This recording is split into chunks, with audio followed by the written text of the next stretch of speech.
Well, thanks for the invitation. Thanks for putting this workshop together. It's been really stimulating, really interesting.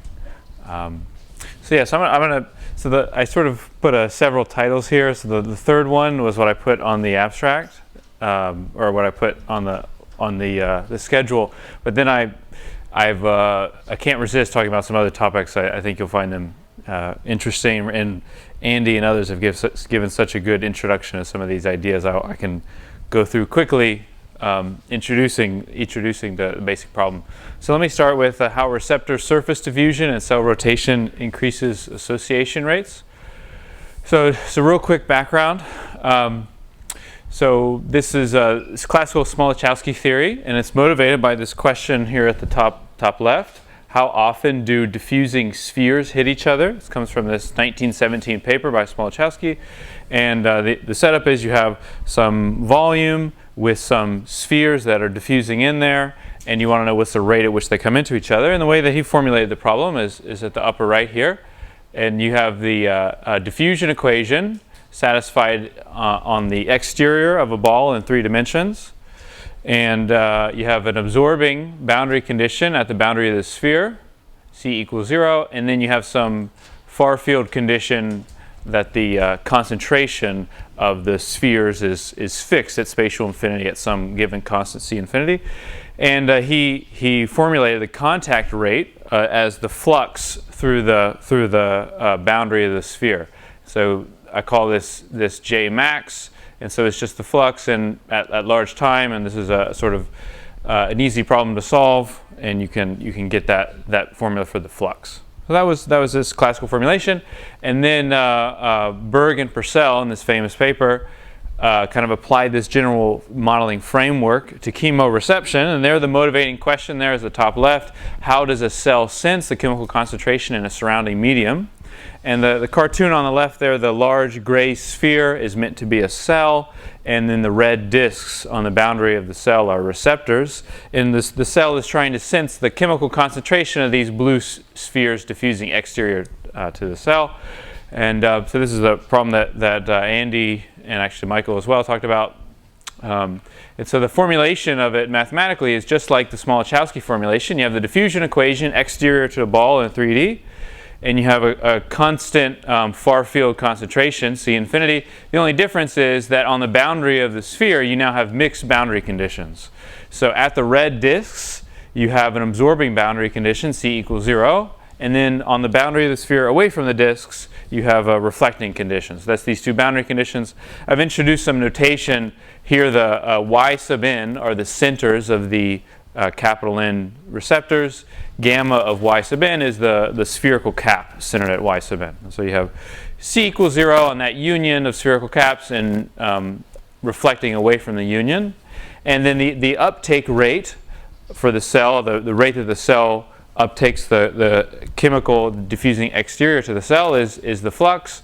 And you can't calculate this flux analytically anymore, and this was Berg and Purcell's approximation to it, in the limit that the receptor radius is small, where epsilon is the sort of epsilon r is the radius of a receptor, capital R there is the radius of the cell, and they approximate it by this formula, and you can see that it's J max, the Smoluchowski rate from the previous slide, multiplied by this dimensionless factor, which is strictly less than 1.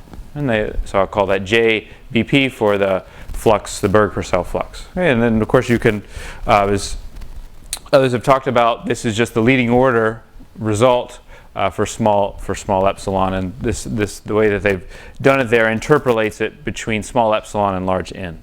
Okay, so that's this classical work. Let me just quickly point out something that Andy talked about. I'll do this quickly. What's interesting about this expression is that the fraction of the cell surface covered by receptors is given by this. It's just n the number of receptors times the surface area of a single receptor divided by the surface area of the sphere, and that's order epsilon squared. But the flux is this formula, which is order epsilon. And so the point is that the flux can be much larger than the percentage of surface area covered by receptors. And just as here's an example given by Berg and Purcell in their paper, they estimate that for this particular biological application, that their epsilon is 7 times 10 to the minus 3.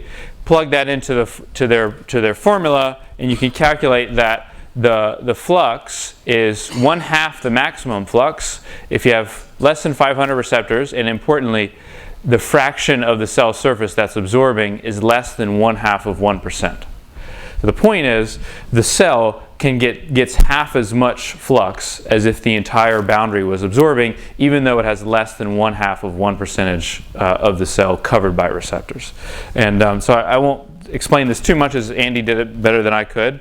But here's a picture from the Bergen-Purcell paper, and the reason that this sort of counterintuitive result holds is because of these fundamental properties of diffusion. So here, this picture is from Bergen-Purcell's paper. They zoomed in onto the surface of the cell, and there the disks are the receptors. And the squiggly line is a path, meant to be a path of a diffusing particle. And the point they make is that because of fundamental properties of diffusion, anytime the sort of exterior particle hits the surface of the cell, it will wander around and hit the surface many times and explore a region of the cell surface. And that's what allows it to have this counterintuitive result that the flux can be much, much, much higher than simply the fraction of the surface area covered by receptors. Okay, so that's this setup to this problem. But okay, so this classical calculation, this Berg-Purcell calculation, ignores two biological facts. It ignores these two additional diffusive processes. The first one is receptor surface diffusion. So the receptors, Berg and Purcell, they treated them as being fixed on the surface of the cell, when in reality they diffuse. It's known that receptors diffuse laterally. It's called lateral diffusion or surface diffusion on the surface of the cell. So here I've depicted that by now the receptors are these red disks, and they're now no longer stationary, but they're diffusing on the surface. They have some diffusivity, call it dsurf. And then in addition to that, the entire cell has rotational diffusion. So the cell itself is rotating randomly, and that's described by some rotational diffusion coefficient. And so the question that we want to ask is, how do these additional diffusive processes affect the flux? Do they increase it? Do they decrease it? By how much? And that's what we want. That's the question we want to answer. And so how do we incorporate these additional diffusive processes into the mathematical statement of the problem? So first, this is cell rotation. This is actually probably the easier one to incorporate.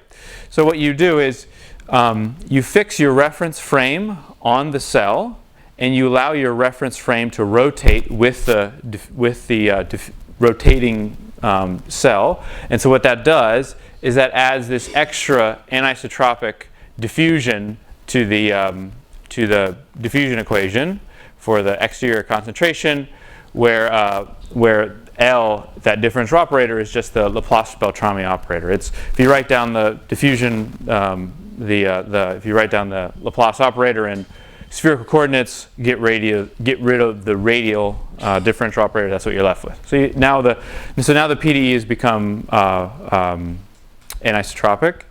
And okay, so that's kind of the easier one to incorporate. To incorporate the receptor surface diffusion now means that the centers of the receptors are moving in time.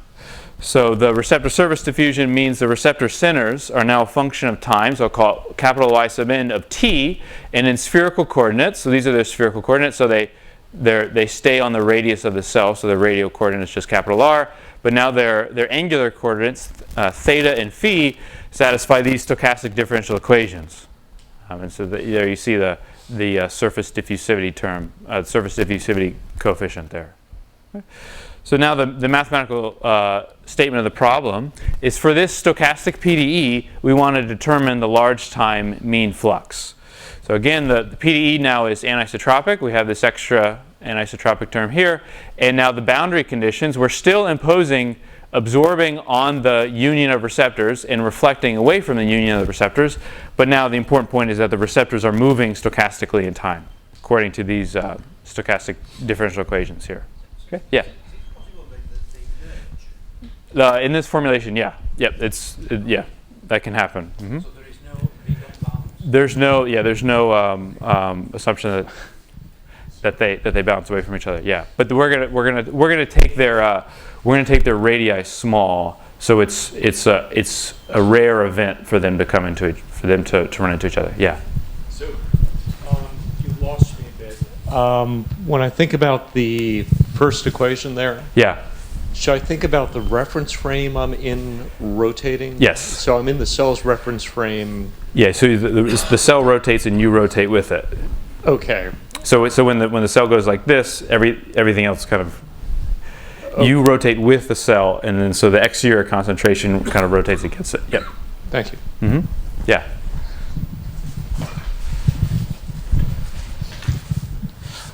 And in this equation, if you split the Laplace operator in the radial part and the Laplace-Beltrami part, this Laplace-Beltrami part will merge with this rotational part. It should be the same, right? It would be just the diffusion equation which would be different. So you're right. I could write the Laplacian as in terms of a radial operator plus another script L operator, yeah. But then they would have different diffusion coefficients. Yeah. So the anisotropy. So essentially, there's the anisotropy. The anisotropy comes from the rotational diffusion is faster than the radial diffusion. Yep. So just one more question. So there is no specific axis for rotation. You can rotate in all directions. Yeah, in sort of in spherical coordinates, the theta and the phi both can rotate. Yep. I see. And what's the motivation you have in mind? What kind of biological questions? Yeah. So the motivation is you want to know you have some cell and some fluid, like sort of the standard Berg per cell setup, and you want to know the rate that. So maybe just come back to this picture. So there, the gray sphere is a cell, the red disks are receptors on it, and you want to know the rate that the exterior concentration of some chemical, some chemical attractant, in the blue sphere is the rate that reaches receptors. This I understood. But you see, for example, in neuronal cells or in many kind of cells, it's true there is this motion, but this motion is very much smaller compared to the rate of... Yes. That's why I thought you had a very specific application in mind. Yeah, that we'll get to that point about kind of when, that's really a good question. Natural question is, do these extra effects matter, right? I mean, of course, if d rot, the rotational diffusion and the surface diffusion are sufficiently small, then of course, clearly this is not going to make a difference. So we'll actually be able to answer that question of in what biological regimes and what systems will we expect this to make a big difference or not. So we'll be able to answer that question. Yep. Okay, and just one comment is, in general, a receptor are stabilized at potential wells. And so that's why they can be stabilized for some enough amount of time compared to the diffusion. So usually things are not just purely diffusing in many cases. And that's why I thought you had, maybe you'll discuss it. Yeah. I think we'll get to this. Yeah, because we'll look at some data and we'll be able to fit some data. That's right. Let's see. So this is the statement of the mathematical question clear? You have the stochastic PDE. You want to know what the mean flux is? Okay. So let me go through some of the analysis fairly quickly. It's a matched we're going to do a matched asymptotic analysis, but now it's going to be on this stochastic PDE. And so we first start. One can show that the large time mean of the PDE is symmetric, so it only depends on the radius. Once you take the expected value, once you take the mean, and so you have this formula for some capacitance. So again, it comes down to computing this capacitance, but now it's capacitance of this sort of random object. We rescale the solution by defining this V as essentially minus divided by the far field concentration and this capacitance. We do an outer expansion. And then importantly, we do in our inner solution, so we zoom in on the solution near the center of a diffusing receptor. So now this is a sort of a stochastic change of variables here because we've zoomed in on the receptor, but of course the receptor location is itself random. And importantly, I scale the phi and the theta directions by this parameter lambda, where lambda is this dimensionless object, square root 1 plus the ratio of the diffusivities, where I've defined d2d as the sum of the surface diffusivity and the rotational diffusivity, and again d3d is the translational diffusivity of the cell. In fact, it's the sum of the translational diffusivities of the cell and the exterior concentration. epsilon is the sort of, you can think of it as the dimensionless radius of receptor. So it's a ratio of the receptor radius to the cell radius. So we make that stochastic change of variables, and we use Ito's formula to get this stochastic integral equation for the inner solution. And then we expand the inner solution. We get the leading order term in the inner solution now satisfies this deterministic, time-independent isotropic problem. Okay, so the choice of that stochastic change of variables and then taking the small epsilon limit comes out that we now no longer have a time-dependent or stochastic problem or anisotropic problem in this zoomed-in inner problem. We've seen problems like this so far this week. This problem can be solved explicitly in terms of the electrified disk problem. So you solve it exactly, then you get the far field condition, you match that to the outer solution, and you get this singular behavior of the outer solution. And what's important about this singular behavior is that it's the sort of the behavior in the angular coordinates and the radial coordinate is different by this extra lambda factor here. So lambda does not occur in these factors. So that will come up in a minute. So you write that singular behavior in distributional form. So the outer solution now satisfies this distributional form equation. Integrate it, use the divergence theorem. There's some work to be done here, but ultimately you get that you get this expression for the flux. And let me point out that this expression for the flux is what you would normally get in this calculation, in this Berg-Purcell calculation, but now you have this extra factor of lambda. And then you use this homogenization argument, which we've sort of already seen this week, to get kind of this main result here. And this is now an expression, this is a generalization of the Berg-Purcell result for a diffusively rotating cell with diffusing receptors on the surface, and all it is that it's Berg-Purcell's result with this extra factor of lambda, where lambda again is square root of 1 plus the ratio of the diffusivities. So now we've done this work, we've done this analysis of this stochastic PDE, we've derived this formula, and we want to do a few things with it. So let me put the formula up there again in blue. We want to ask a few questions. We're going to look at its limiting behavior. Does this formula make sense when we take various parameters, big or small? We want to compare it to numerical simulations, see if its accuracy of this asymptotic result. We want to compare it to some real data, and then we'll be able to make some predictions. So let me do this. Let's do these step by step. So first, limiting behavior. What happens when we take various parameters, big or small? So in the epsilon small limit, we get this. We've already sort of seen this. So I'm just calling this formula J star. So J star is this expression as epsilon goes to 0. Let me point out again, this is the sort of so this is just the number of receptors times the flux into a single receptor. And what we see happen here is that essentially the size of this receptor is now larger by this factor of lambda, where lambda again is square root of 1 plus the ratio of diffusivities. Okay, so we have that. Next, if I take capital N to infinity, if I take the mini receptor limit, J star just saturates at J max. Of course, that makes sense. So J max is the flux as if the entire boundary is absorbing. So if you have many receptors, this is what it must limit to. Next, if I take the diffusion small, if I take the surface diffusion and rotational diffusion small compared to the translational diffusion, I just get Berg-Purcell's result back, so that all checks out. And then lastly, if the surface diffusion and rotational diffusion relative to the translational diffusion, if that's large, then J star saturates at this maximum. So what that says is even if you have a very small number of receptors, and they're very small, and even also that they're very small, if they're diffusing sufficiently fast, they're essentially everywhere at once on the cell. So this actually makes sense from physical reasons. So sort of put a check mark by that. We're happy with the limiting behavior. Okay, so now this next point, numerical simulation. So I think this is sort of interesting. So what we want to do is we want to take our theoretical formula and compare it to numerical simulations of the full process. But this is maybe a little bit difficult, right? Because we're going to have to, if we want to compare it to the PDE, that means we have to solve a time-dependent stochastic PDE, right, over many realizations of the stochastic boundary conditions.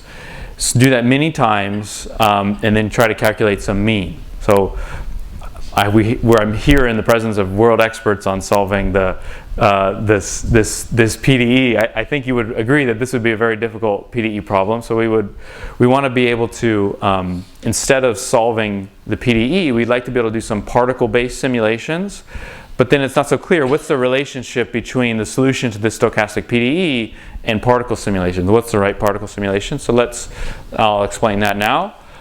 So now we consider a single particle diffusing exterior to the cell, so some particle at position capital X in spherical coordinates r of t, theta of t, and phi of t.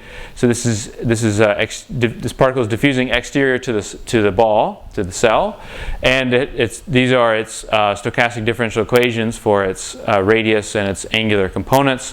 These stochastic differential equations, all they are, they're chosen so that the infinitesimal generator of this stochastic process is the right-hand side of the PDE. So this particle is diffusing with extra diffusion by d-rotation in its angular components. We also have this local time term here, which makes sure it reflects from the boundary of the cell. Okay, so we have that. Now, this is a little bit technical, but we define the stopping time, tau of t. And so what is this? This is the first time that the particle reaches a diffusing receptor. So we start a particle, it diffuses around, and we just define tau to be the first time a particle reaches a receptor. There's some few technical points here. One is that the time is run in reverse for the receptors. So it sees the environment that the particle sees is the backward realization of the stochastic differential equation. So that shows up sort of for technical reasons. We apply Ito's formula to get these three results. And so let me talk about these for a moment. So this first one is Cxt, that's the solution to the stochastic PDE. So this is a stochastic object. This is random. This is equal to this certain splitting probability. So Cxt is the far field concentration, C infinity, times probability that a particle starting at x, so this is my notation for the starting location of the particle. So the probability that a particle starting at x, that it survives past time t. So again, tau of t is the first time the particle reaches a diffusing receptor. Suppose it's absorbed at that time. So this is the probability that the particle survives past time t, conditioned on a realization of the stochastic boundary conditions. This equation actually highlights, let me make this point, highlights that in this problem there are two pieces of randomness. There's the random diffusion of the exterior particle, and then there's the random diffusion of the receptors on the surface of the sphere. And so what we've done here is in this equation we've averaged over the diffusion of the exterior particle conditioned on a realization of the diffusion of the receptors. So that in these two pieces of randomness, we've left one piece of randomness in and we've averaged over the other, this first equation. These next equations are now, let's also average over the receptor paths. So we take the expected value here. The expected value of the solution is just the probability that again, the particle has survived past time t. And then, so then at large time, what does this say? This is the last equation here, is that the large time expected value of the stochastic PDE is just the probability that tau is infinity. That means that's the probability that the particle wanders away to infinity rather than reaching a receptor. And so the punchline is that we can approximate the stochastic PDE, the mean of the stochastic PDE, by doing single particle simulations. So yeah, please. Sorry, but you have that system of SDEs up there. Mm-hmm. But you can write down, for example, to study the stopping time, you could write down the backward Fokker-Planck equation, which basically, in that case, you don't throw away any kind of information. So have you tried to do that? And that, because this seems a kind of an uncontrolled approximation. But if you write down the backward Fokker-Planck equation, everything you have under control, and you can study the limits that you are interested in. I mean, so there's no. So maybe I should say there's no approximation here. These equalities are exact. The perspective is we start with the stochastic PDE, and we want to know what is that stochastic PDE in terms of a single particle, in terms of statistics of a single particle, and this is what it is. I agree that if we wanted to study more properties of the if we wanted to study sort of other statistics of it, we could look at the backward Kolmogorov equation for the particle. Certainly that's right. Yeah.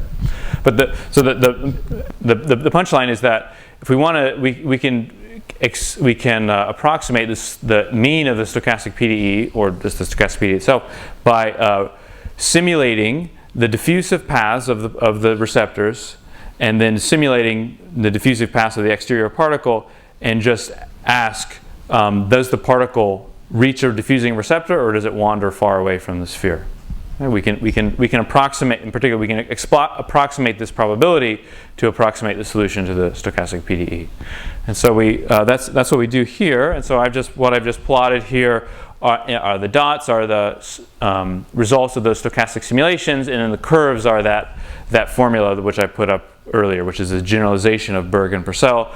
So here on the left, I've plotted the flux as a function of the effective surface diffusivity d2d, so that's the sum of the surface diffusivity and the rotational diffusivity. And so you can see that the flux increases as we increase that that surface diffusivity. And here I've plotted as a function of the number of receptors. And what you see, of course, we know from Berg and Purcell already that the flux saturates if we take the number of receptors to infinity. But what this shows is the flux saturates at smaller values of the number of receptors if the surface diffusivity is large. Yeah. How big is this? Let's talk about how big is the size of the receptor, epsilon? Epsilon here it's 10 to the minus 1.5, so it's like 0.03. Which I'll point out, the Berg and Purcell, they estimate the biological regime for epsilon being 0.003. So this is already 10 times large. This is an epsilon that's 10 times larger than sort of what might be biologically reasonable, and we're still the asymptotics seem to fit fairly well. Okay, so we did a limiting behavior check, numerical simulations check. Now let's compare to some data. So if anyone knows of any data that we can compare this to, I'd be very, very happy. The data that we found was from this 2005 biophysical journal paper, and what they did was they took some cells, they took neurons, and they calculated the rate at which they became bound to latex-coated microspheres.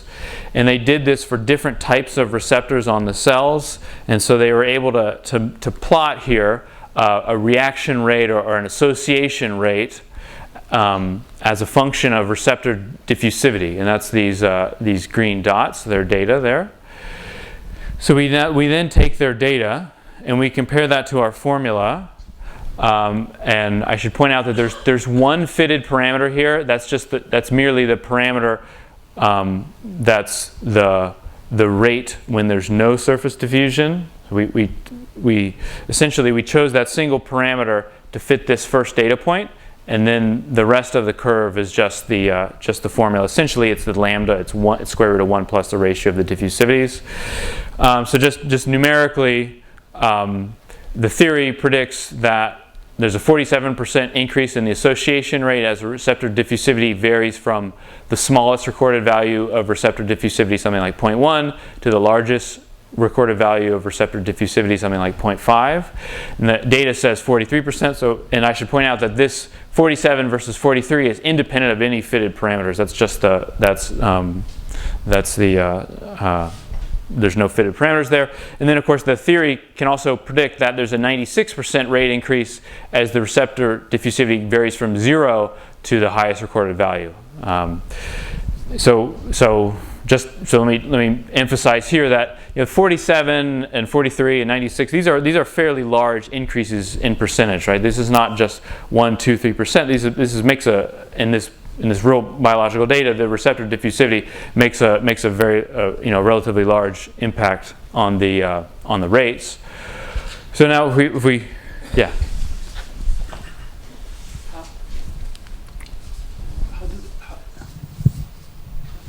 How do they measure here this reaction rate? They have some measure, I think, of like the number that are bound as a function of time. the number of these latex microspheres that bind to cells as a function of time, and they do some analysis on that to back out a reaction rate. Yeah, I don't remember the details of that calculation, but this is comparable to this Brownian particles arriving to your target. I mean, it's the same type of framework. Yeah, yeah. Because usually there's not necessarily purely absorption when the particle arrives, so it doesn't matter. That's right, yeah. Yeah. One more question. You mentioned that this experiment was done on neurons, and neurons definitely far from spherical shape. So does it mean that for your analysis, the shape is not so important, the shape of the cell? Yeah. So I certainly agree with you that neurons are very diverse in their geometry. In this paper, they're not that elongated. Actually, they have videos and pictures of it. But maybe we'll get to this in a moment. But yeah, I think that the specific spherical geometry is not that important actually. So you're right. You're absolutely right in that. At this point, you can check numerically on other shapes. I mean, independently of the biology. We could, yeah. Yep. Okay. All right. So let me make some predictions before we go on to another point here. So if we sort of use these first three check marks to say, okay, we have some reasonable amount of confidence in this formula that at least is telling us something about what's going on. So let's use it to make some predictions. So we see that the important parameter is this dimensionless parameter lambda, which is again a square root the ratio of the square root of 1 plus the ratio of the diffusivities, so again that's dsurf, the surface diffusivity of receptors over the sum of the translational diffusivities of the cell and the exterior concentration, and again the rotational diffusivity divided by the sum of the translational diffusivities. So essentially, if that parameter is big, then these factors matter, these effects matter, and if it's small, then they don't. And so we want to ask, in what biological situations is lambda big?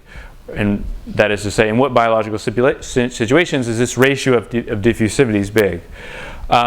So we can use Stokes-Einstein formula to determine this ratio of the rotational diffusivity of the cell over the sum of the translational diffusivities. So it just gets this geometric factor, 3/4 rho plus rho squared, where rho is the ratio of the cell radius and the reactant radius. So there, the reactant radius is the radius of the molecules diffusing exterior to the cell.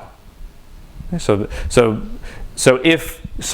that's that, and then the surface diffusivity over the sum of the translational diffusivities is this factor here, where again rho is this ratio of radii, dsurf, and then the radius of the cell, and this chi is this numerical factor there.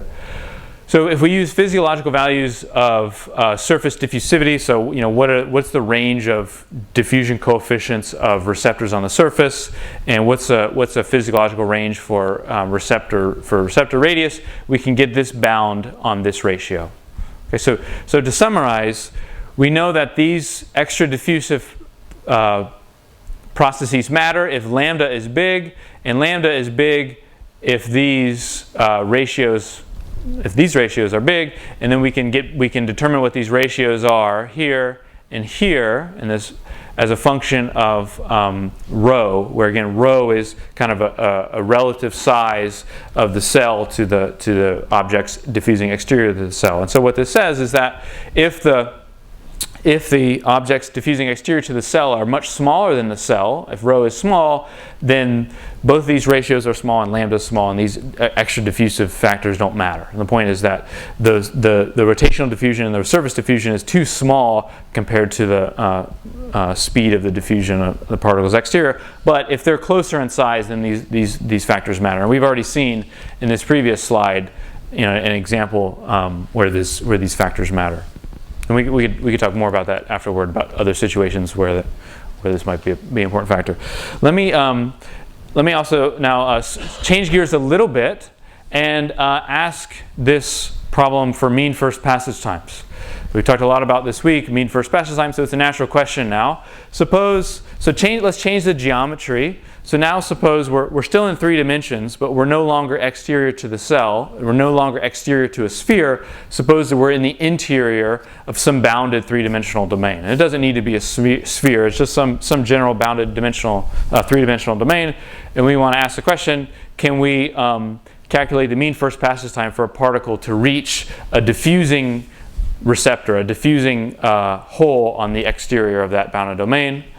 So let me just review some facts which I learned from papers by people in the audience here. If I had suppose I had n super b boundary targets. So I have n super b targets on the boundary of the domain. Then the mean first passage time to leading order has this scaling. It's the volume of the domain divided by epsilon is this dimensionless measure of the size of targets. The diffusivity of the particle, 2 pi, and then the sum of the capacitances of the targets. So those are going to depend on the size and shape of the targets. So that's an existing result. If I had interior targets, so suppose I had n super I interior targets, so I have holes in the interior of the 3D domain, then the mean first passage time scales like this. It looks very similar. I have this 4 pi instead of 2 pi, and now I have this capacitances of the interior targets as well. So the result is, I won't derive this, but let me just state it. If now the boundary targets are diffusing and the interior targets are also diffusing, then the mean first passage time scales like this. And this is just like the first 2 scalings for the mean first passage time, but now I've replaced the capacitance C, the C capacitances, by C bar, where C bar I think of as effective capacitances, where I've enlarged the capacitances by these dimensionless factors depending on the ratio of the diffusivity. So here, for a boundary target, its effective capacitance is its normal capacitance multiplied by square root of 1 plus the ratio of the diffusivity of the boundary target over the diffusivity of the interior searcher. Right? And then the same thing for interior targets, but the factor is a little bit different. We see, of course, it's square root here, and now it's the factor itself without the square root. That reflects the fact that interior targets are diffusing in 3 dimensions, where boundary targets are diffusing in 2 dimensions. Okay. And we can actually generalize this a little bit.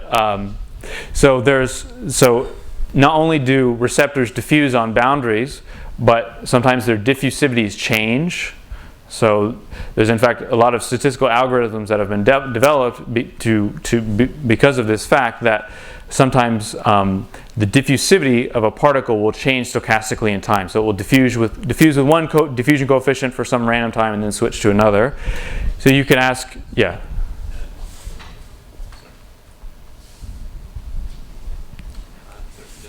Last result, is it known result or is it your result? This is my result. We'll probably submit the paper in a week or so. Okay, yeah. Thanks. Yeah, and so we derive this, and we can generalize this to the case where the diffusing interior targets and the diffusing boundary targets change their diffusivity, and also the interior searcher can change its diffusivity. These diffusivities change randomly in time. We can also make it so that the targets are gated, so that they sort of open and close, so they switch between absorbing the searching particle and not absorbing the particle. And let me just put that result up here. So all we've done here now is I've taken the mean first passage time from the previous page, but now I sum over. So J now is some indexing the possible states. So J indexes what are the current diffusivities of all the objects, and what is their current status of whether or not they're open or closed. And then gamma of J is the invariant measure of that. So that just tells you the large time proportion of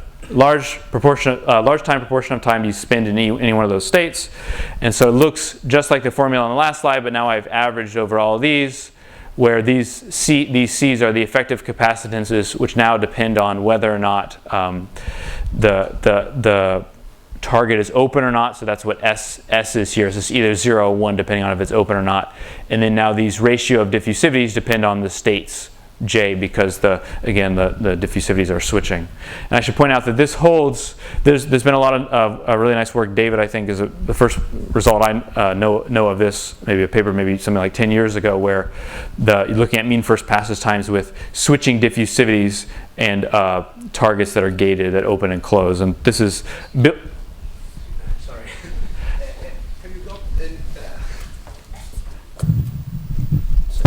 Have you got an equations for, or what are the equations for these invariant measures? Yeah, we could write down equations for the invariant measures, but all they are you have some discrete state process that's controlling what's the current diffusivity and if the gates are open or closed, and then run that for a long time. Look at the proportion of time you spend in each of those states. That's what gamma is. Oh, yes, More precisely, gamma satisfies it's the gamma times the infinitesimal generator of that process is 0. Yes, but you're assuming that it's a kind of a Markov process for that. So that's a good question. So I'm assuming that it's a Markov process for the discrete time chain, but I'm actually not assuming, and we can talk about this later, but I'm not assuming that the times between jumps are exponentially distributed. So they can in fact have any arbitrary distribution. But how can it be Markovian then? You do it by introducing intermediate states. And so by introducing intermediate states, you can get any phase type distribution for the switching times. Phase type distributions are dense in the space of probability distributions. So we get it's sort of a trick. There's something to be done there. It's not obvious, but we could talk about it later. Okay, so I wanted to put that up, this result that you could do these things for mean first passes times, and you could make it quite general in terms of letting things switch. Okay, so I'm going to change gears a little bit and talk about a different result here, a different project. This is motivated by a number of situations in biology. Here's kind of the primary motivation. Here's a cartoon of a synapse. So I have one neuron here on the left that releases these neurotransmitters from vesicles. These neurotransmitters diffuse in the synaptic cleft, and one of two things will happen to the neurotransmitter particles. They will either diffuse outside of the synaptic cleft and sort of escape here at the top or the bottom, or they could bind to receptors on the adjacent neuron. And this was David talked about this in his talk, and this is of course this kind of fundamental process in the brain.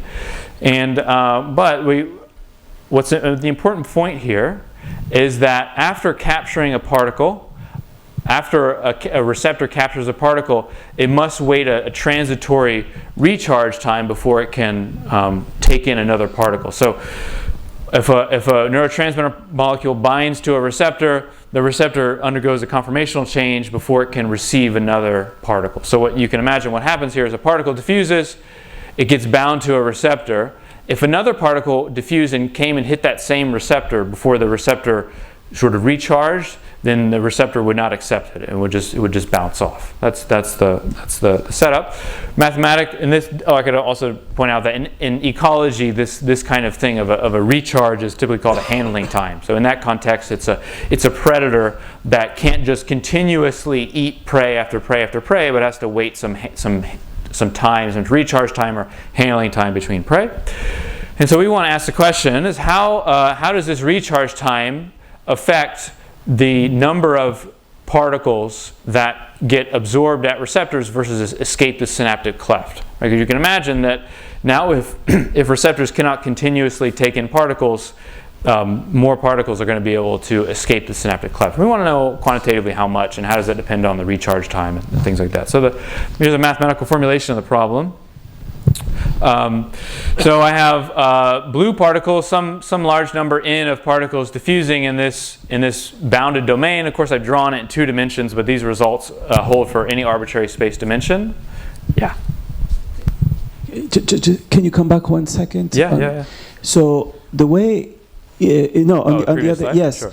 So receptors, they have several binding sites. 1, 2, 3, 4. So actually when a neurotransmitter arrives, it can bind to 1. Mm-hmm.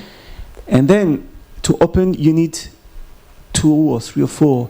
So the next one who arrives, they don't usually arrive to the same binding site. They arrive to the neighboring binding site. And so here you are interested in a single binding site, not the receptor, because by receptor has several binding sites. So what we need here is like you bind to 1, it stays, and then there is a second one that can be bound, and then usually the receptor opens. So I don't know what exactly you have in mind by this transient recharging, because actually when it bounds, they are bound, let's say, and they are kept there. And it's not important that the next one, you wait that the particle goes, because you have these other binding sites that are very important for the opening of the receptors. Okay, so I agree that there's definitely some idealization going on here. Maybe we can talk about some of the details of the biology a little bit maybe afterward. But so here's the general setup. So we're in some bounded domain in arbitrary space dimension. The boundary of the domain has some reflecting parts. These are the solid line. It has some absorbing regions, and then it has which I'll call it has the other kind of absorbing region, which I'll call receptor or a capture region, which schematically goes like this. So particle reaches there, it's absorbed, but then now that region then closes once it absorbs a particle, and so if an additional particle comes while it's recharging, it just bounces off until it recharges, and then it can accept more particles. And so those are what the red regions are like, and then these black dotted regions are always absorbing. And so we want to ask the question, how does this recharge time affect the number of captured particles? Okay. So we need to introduce a little bit of notation here. So let n be the number of particles that are released initially, m be the number of receptors, and t is a ratio of the expected recharge time to the expected escape time. So let me just point out, so if this is sort of an easy calculation, if t is 0, if there's no recharge, if everything's always open, then the number of particles that are captured is just the number of particles that are released times the splitting probability, h, the probability that a single particle hits a receptor before escaping. The point is, if there's no recharge, the expected number of captures is linear in the number of particles released. So you release 10,000 or you release 100,000 particles, you're going to expect on the order of thousands, tens of thousands of particles are captured. When we prove that if t is positive, if there is a recharge time, then the expected number of captures no longer grows linearly in the number of particles released, but grows logarithmically.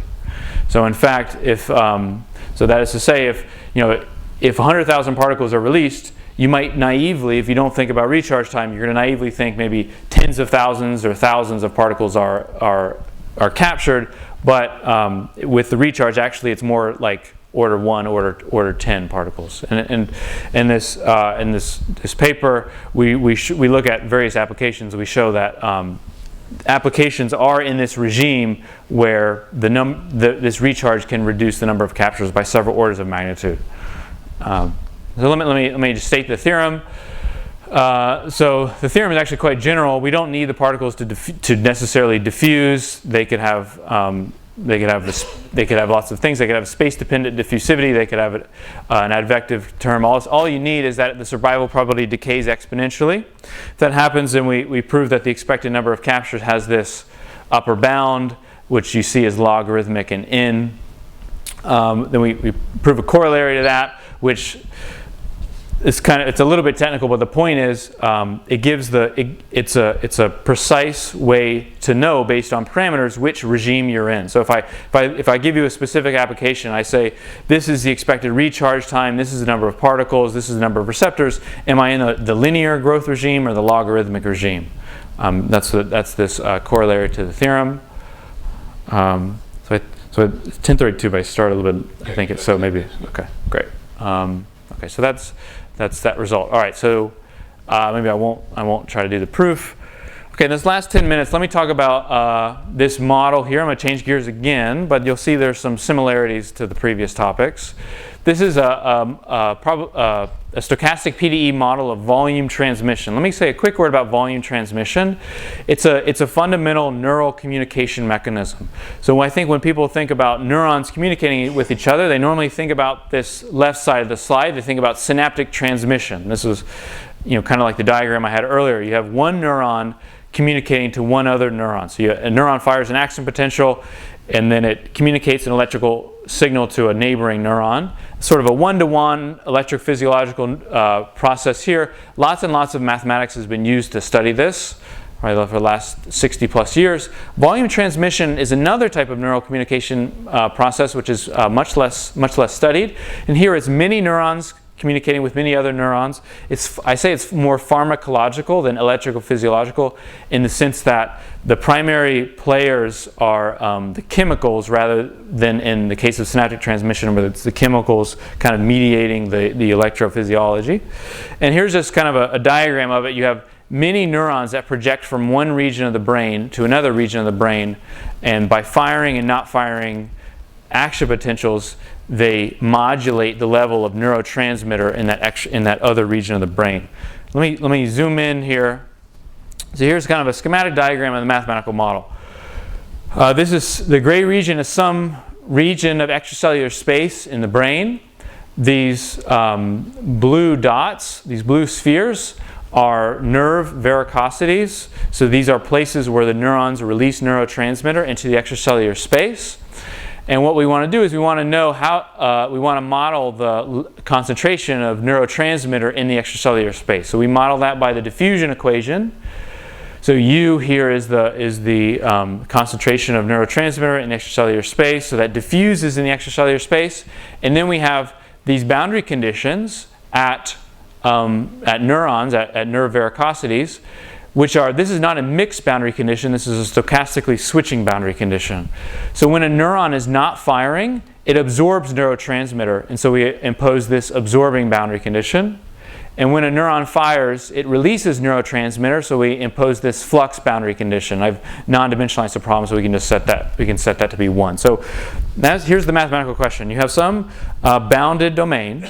Within the domain, you have many holes, and these holes are stochastically switching between being sinks and being sources. So they're switching between releasing neurotransmitter and absorbing neurotransmitter. And then the neurotransmitter then diffuses in the rest of the domain. And the question you want to ask is, okay, here's a stochastic PDE. What's its large time mean, for example? What's the expected value of the neurotransmitter in this space? How does it depend on the number of neurons? How does it depend on the neuron firing statistics? Things like that. Those are the types of questions we want to answer. So let me. So I only got a couple minutes. Let me say a few things here. So maybe let me skip this. This is kind of a 1D toy problem. Let me go to the problem here in 3 dimensions. So in 3 dimensions, there's these are 2 extremes for the geometry. So on the left is sort of a very simple geometry. The extracellular space is a sphere, and I have a single neuron right in the center. Nice, very simple, idealized geometry. That's sort of, mathematicians would love that geometry.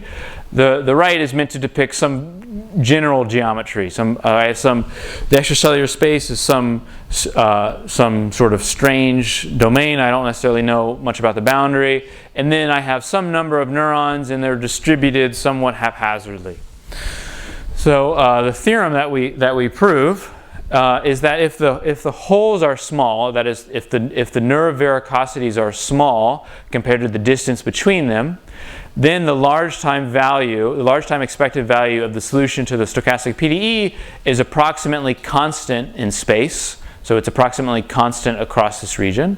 Furthermore, this constant is independent of much of the biological details in the problem. In particular, it's independent of the number of nerve varicosities, the position of them, and the geometry of the domain, firing correlations, and other details. So what I mean by that is it doesn't matter how many neurons there are. It doesn't matter where I put them. It doesn't matter what their correlations are. So in terms of if they all fire at once or if they're firing independently or with some other correlations. To leading order, when they're small, none of those details matter. And so I put here this approximate equal sign to say that this very general statement of the problem is actually equivalent to this simplified geometry that we can do analytically in the case that the neurons are small. There's two different ways that you can show this. One way is by analyzing the stochastic PDE via matched asymptotic analysis. Let me skip that since I think that would be more familiar to this group. And let me, in just these last couple of minutes, let me say how we do it via a particle perspective. So just like in the Berg-Purcell problem, there's a way to analyze the PDE in terms of statistics of single particles. You can do the same thing here, but we have to use a different statistic. So let x of t be a particle that's diffusing in this extracellular space. So it's diffusing in the gray region. So we have just pure diffusion there. But now we impose reflecting boundary conditions on the outer boundary and on the holes. And so what I need to do in the SDE, I write that in terms of the local time. So L naught is the local time on the outer boundary, and L of t is the local time on the holes. So local time is somewhat technical to define precisely, but you can think about it intuitively as the time, the amount of time the particle spins on a boundary before time t. So and then one can prove, now we define a stopping time kind of similar to earlier in the lecture, where this is the first time a particle reaches a neuron when the neuron is firing. And then we can prove that the solution to the stochastic PDE is this conditional expectation of the local time conditioned on the realization of the stochastically firing neurons. We can then also prove that the large time expected value of the solution is this expected local time. So let me just explain in words what this means. This says that the large time expected value to the stochastic PDE is this expected local time. So that is, it's the amount of time the particle spins on a boundary, on a neuron, when the neuron's firing, before the first time it reaches the neuron when it's absorbing. And this probabilistic representation of the mean of the solution is the main tool that we use to prove this result. I said that, which I'll put there in terms of a diagram. This theorem is the main tool we use to prove that these problems are equivalent when the holes are small. Namely, all the details of the geometry don't matter for the solution to the stochastic PDE. So I was going to try to sketch the proof a little bit. Let me, I think I have maybe 1 or 2 minutes. The essential idea here, and what I want to stress is, this is a bit technical, but I want to stress that this I interpret as a probabilistic analog to matched asymptotic analysis. So matched asymptotic analysis, you have an outer solution that's valid in most of the domain, and you have an inner solution that's valid near the target or near the hole. So what we do is we take this expected local time and I decompose it into the sum of the local times experienced by the particle when it's in a neighborhood of each hole. And so this is, it's a bit technical to prove this rigorously, but it's analogous to matched asymptotic analysis in that I compute statistics of the particle when the particle is near a hole, and I compute statistics of a particle when the particle is away from the hole, and I'm able to match those together, which is somewhat kind of analogous to this matched asymptotic analysis, and it allows us to prove rigorously that this result I said that these two geometries are equivalent when the holes are small. So let me. I'm out of time now, so let me finish up. Just thank the people this was done with. So the diffusing targets, diffusing Berg-Purcell was done with Chris Miles. He was a grad student at University of Utah. He now just started a postdoc at Courant. The recharging receptors is with a grad student at Utah and with another faculty member there, Alla. And the volume transmission, this last neural problem, was done with Janet Best, Mike Reed, who are both mathematicians at Ohio State and Duke. Fred Nyhout is a biologist at Duke, and Varun is a postdoc at Utah. So let me finish there. Thanks for your attention.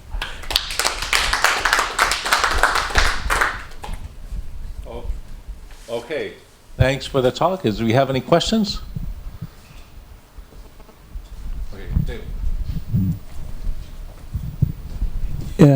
Okay, for the last part, so neurotransmitters, when they are released, they're actually traveling a very short distance outside the neuronal cleft after they are pumped, because you don't want neurotransmitter to propagate. So actually they are released in the boundary layer, usually in the boundary layers of the receptors, and the synaptic cleft is in the boundary layer of glial cells.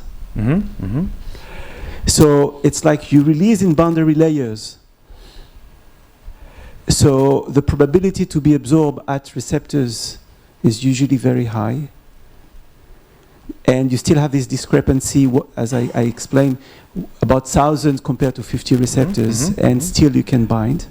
And then when the synaptic cleft, I mean, you look at the geometry, they are usually the glial cells, and it's packed of what is called transporters, so that here it's like you release the neurotransmitter in the boundary layer, just as if you had this absorbing, and it's huge amount of these transporters to remove them. So usually they don't travel much, and if they travel much, this is a catastrophe, because this is spillover activation of the neurons, epileptic activity. And so the picture of having things that are diluted, I mean, it should be, in my opinion, or if you want to do the next following up of this, it should be actually very dense. Very dense, and you have crowding all over to really restrict, restricting a lot the motion, the diffusion of the neurotransmitter. This would be the picture to have in mind. I think it's important. Yeah. Thanks for your question. So I would want to put it on this slide. I think maybe we're thinking about different situations. So I think probably what you're talking about with the synaptic cleft would be in this category of synaptic transmission, which is this one-to-one neural communication mechanism. Volume transmission is a different neural communication mechanism, and which is not sort of a one-to-one neural communication where you have a neuron that fires an action potential, travels down the axon, releases neurotransmitters in the synaptic cleft to communicate with an adjacent neuron. But it's more of a picture, in fact, like this. To make two comments about this, the use of the diffusion. So you're right that there's lots of stuff in the extracellular space, and so writing it, drawing it, using it as a diffusion equation, you could say, well, you are ignoring all the other objects in the extracellular space. So, but at this spatial scale, it's actually quite common to use the diffusion equation. So there's a lot of people who done work on this, but Charles Nicholson is in the physiology department at NYU, and these are kind of really the key references in the literature where he does some analysis of like at what spatial scale is diffusion sort of a good model for the chemicals moving in the extracellular space. So at this level where that's a sort of at the right spatial scale, well, this is appropriate. And we in terms of the neurons being close to each other. So in the reference I gave where we proved this theorem, we look at some data and we try to estimate what's the dimensionless sort of what's the size of neurovaricosities compared to the distance between them, something like 10 to the minus 2. I don't remember off the top of my head, but it's some sort of reasonably small. So that meaning that they're far apart compared to their size, but I will definitely concede that the glial cells in the extracellular space that take up receptors is a sort of an important limitation of this model. So I certainly would agree with that. So that's sort of another next layer of complexity to try to get in there. Yeah. So actually, Eva Sikova that you are quoting, which is the main experimental person who has driven the field. It's not about these neurotransmitters that all of this analysis was done, but it's usually about potassium. because potassium, you want to know how potassium diffuses. This is an important ion in extracellular space. Yeah. And again, so potassium is taken up by specific channels, the KIR 4.1 channel located on glial cells, and there's a lot. And so what they have done is about this calculation of effective diffusion coefficient with varicosity, and they have this approximation. But yet, each time a receptor is released, it's usually, through vesicles. There are few cases where there are non-vesicular release, and this is very less studied. There's much less evidences of how they are located, how they travel. It's very less studied. But in general, again, even for potassium, where you have neurons projecting from one region to another, they can be released actually along the axon, because you have sodium going in, potassium going out. But yet, the glial cells are really preventing everything to spread, because otherwise this would be a catastrophe. This is what happened usually during brain vascular injury. Okay, great. Okay, let's take one more and then we'll have a break. You'll probably be amused by the fact that all the questions are about the models, not the mathematics. So coming back to the first model, one thing I've always wondered about is we're modeling the motion of the particles by diffusion, but nonetheless, we now have receptors that are moving and cells that are moving.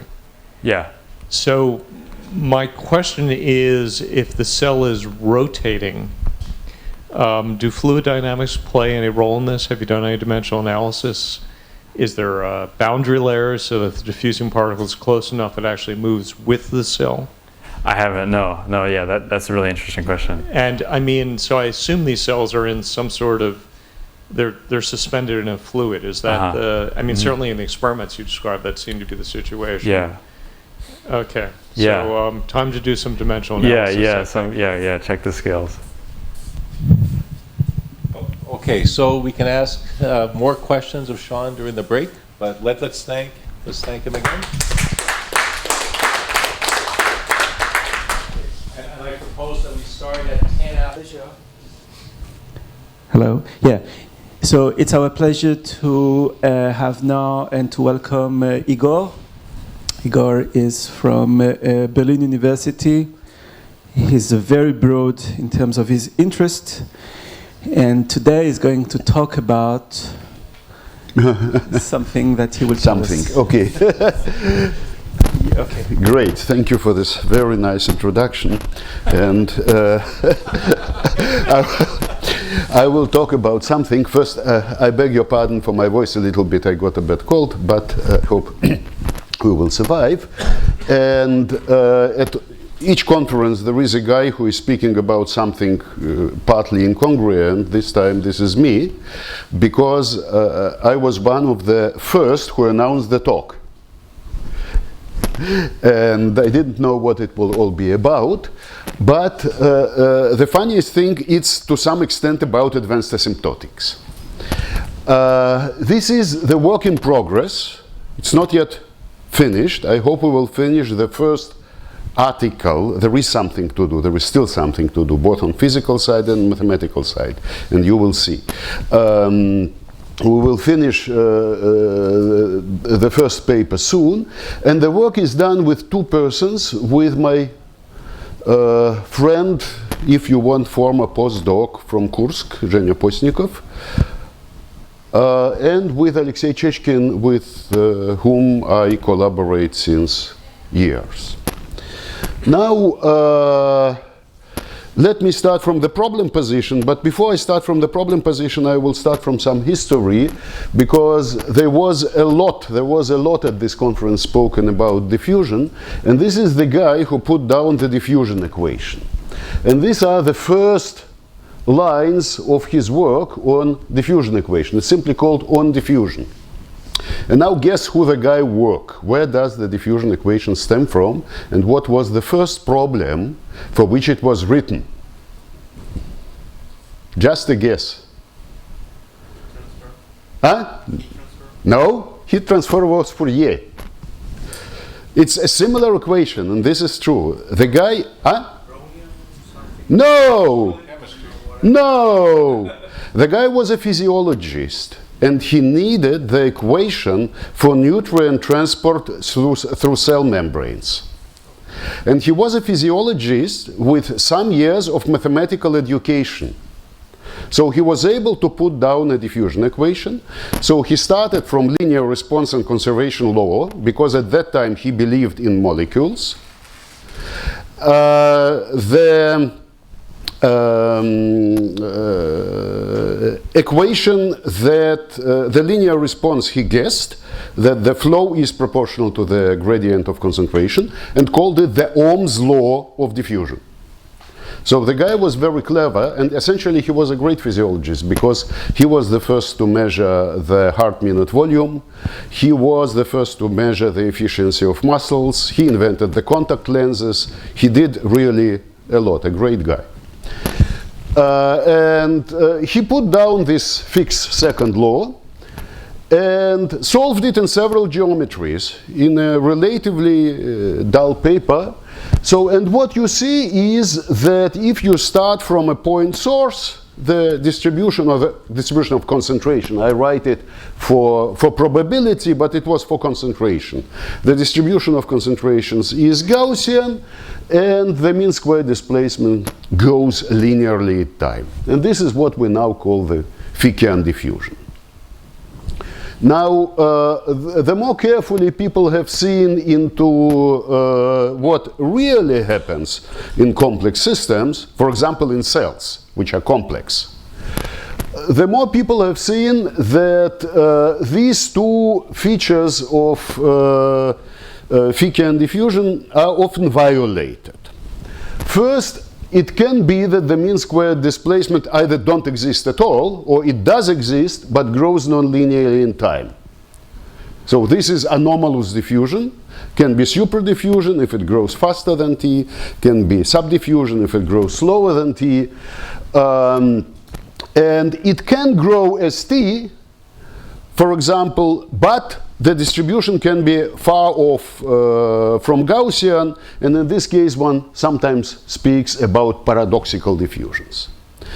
And here I will have to do with an extremely weak form of paradoxical diffusion, in which the mean squared displacement grows as t, and the distribution at short times at least is a double-sided exponential. I mean, double-sided, it's in higher dimension, it's rotationally symmetric. I will call it the Laplace distribution. In the 1D, it's double-sided exponential, it's Laplace.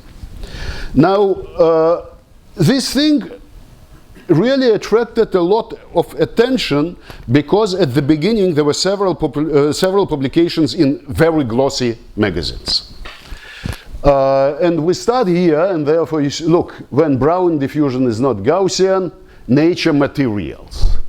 So what you see here is that you have this exactly, whatever exact the experiment can be, linear growth of the mean squared displacement with time, and you have more or less exponential, or at short times very exponential, very Laplace-like distribution of displacements.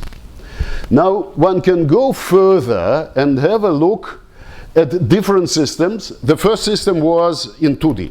This guy is in 1D, and again you have slope 1 and something which starts exponential, then gets Gaussian. Then you can have a look at some tracers in a complicated network. And again, what you see is something that starts exponential. Here they have the intermediate part, the intermediate time, and then gets Gaussian, keeping the slope of the R squared of t dependence. And here I haven't put what the system is, but again, you see this extremely nice exponential behavior at short times, and then after something it tends to a Gaussian. Then people came with explanations, but whether the explanations are the explanations, it's a question. And the simplest variant is, okay, we have heterogeneous tracers. Each tracer has its own diffusion coefficient. They are all different on whatever reasons. And then if the diffusivities of different tracers are exponentially distributed, this is exactly what you see. This is what physicists now love to call superstatistics, but essentially this is simply a mixture of distributions. Superstatistics means that there is something above the normal statistical ensembles. There is a heterogeneity which doesn't disappear. It's easy to check experimentally whether the tracers are similar or not, or different or not, and how different they are. And typically they are not. It's a nice mathematical explanation, but if they were really different, then it will also never converge to a Gaussian. It will always stay exponential unless there is a cutoff. Another thing about which people spoke is that the diffusion coefficient of a tracer can be a function of time. And this is, in some cases, a reasonable explanation. Imagine you have a huge molecule which changes its conformation, and depending on conformation, it has different diffusion coefficients. It's a nice model because I will say then a couple of words about this class of models. There are several, the model is called diffusing diffusivity, because essentially what you are doing, you say that you have an additional equation for the diffusion coefficient, which is again a diffusion equation, or a kind of a diffusion equation, a kind of random process. And among this class is extremely appealing, because among this class there are exactly solvable models, and we did one of them. And Denise also did another of them, a related one, but a more general one. So there are exactly solvable models there, and they are nice. And the last variant is that you have an inhomogeneous medium, and most of the media in which people work were inhomogeneous. Let's imagine that the medium is static. And if you start at one point, you see one diffusion coefficient. And if you start at another point, you see another diffusion coefficient. So you have at short time superstatistics, and at long time everything smears off, and you have an effective diffusion coefficient. And this is exactly the case which I will discuss. And my question will be, under what conditions this stylized fact, I will come back to what facts do I want to explain, under what conditions I could see in such models things which are seen experimentally. Now, if we go to this diffusion diffusivity, this was the first model. This was mathematically an awkward model because the diffusion coefficient was modeled by a process where you have to put the awkward boundary condition. You don't want diffusion coefficient to get negative. You have somehow to put a boundary condition for the diffusivity. Then there was a nicer model, and then we came with ours, which is essentially very simple. You have this Langevin equation for the trajectory, for the diffusing particle. And for the diffusivity, you have an Ornstein-Uhlenbeck process, so to say, for the square root. And diffusivity is Ornstein-Uhlenbeck squared. So it's non-negative. You don't need the boundary condition. It's non-negative per definition, and the model is exactly solvable. And this is what you get if you simulate the model. You start from really exponential, then you have, so here, some smoothing at the top, and at the end it gets Gaussian. Yes? Why did you pick y squared? I mean, one could say any other function that stays positive. This is true, and I can tell you what was my greatest input in this very nice work. I knew that all the properties of the square, all the necessary properties of the square of Ornstein-Uhlenbeck were known. So you could copy them. It's an exactly solvable model. And then you plug one thing you know into the other thing you know, and you get a solution.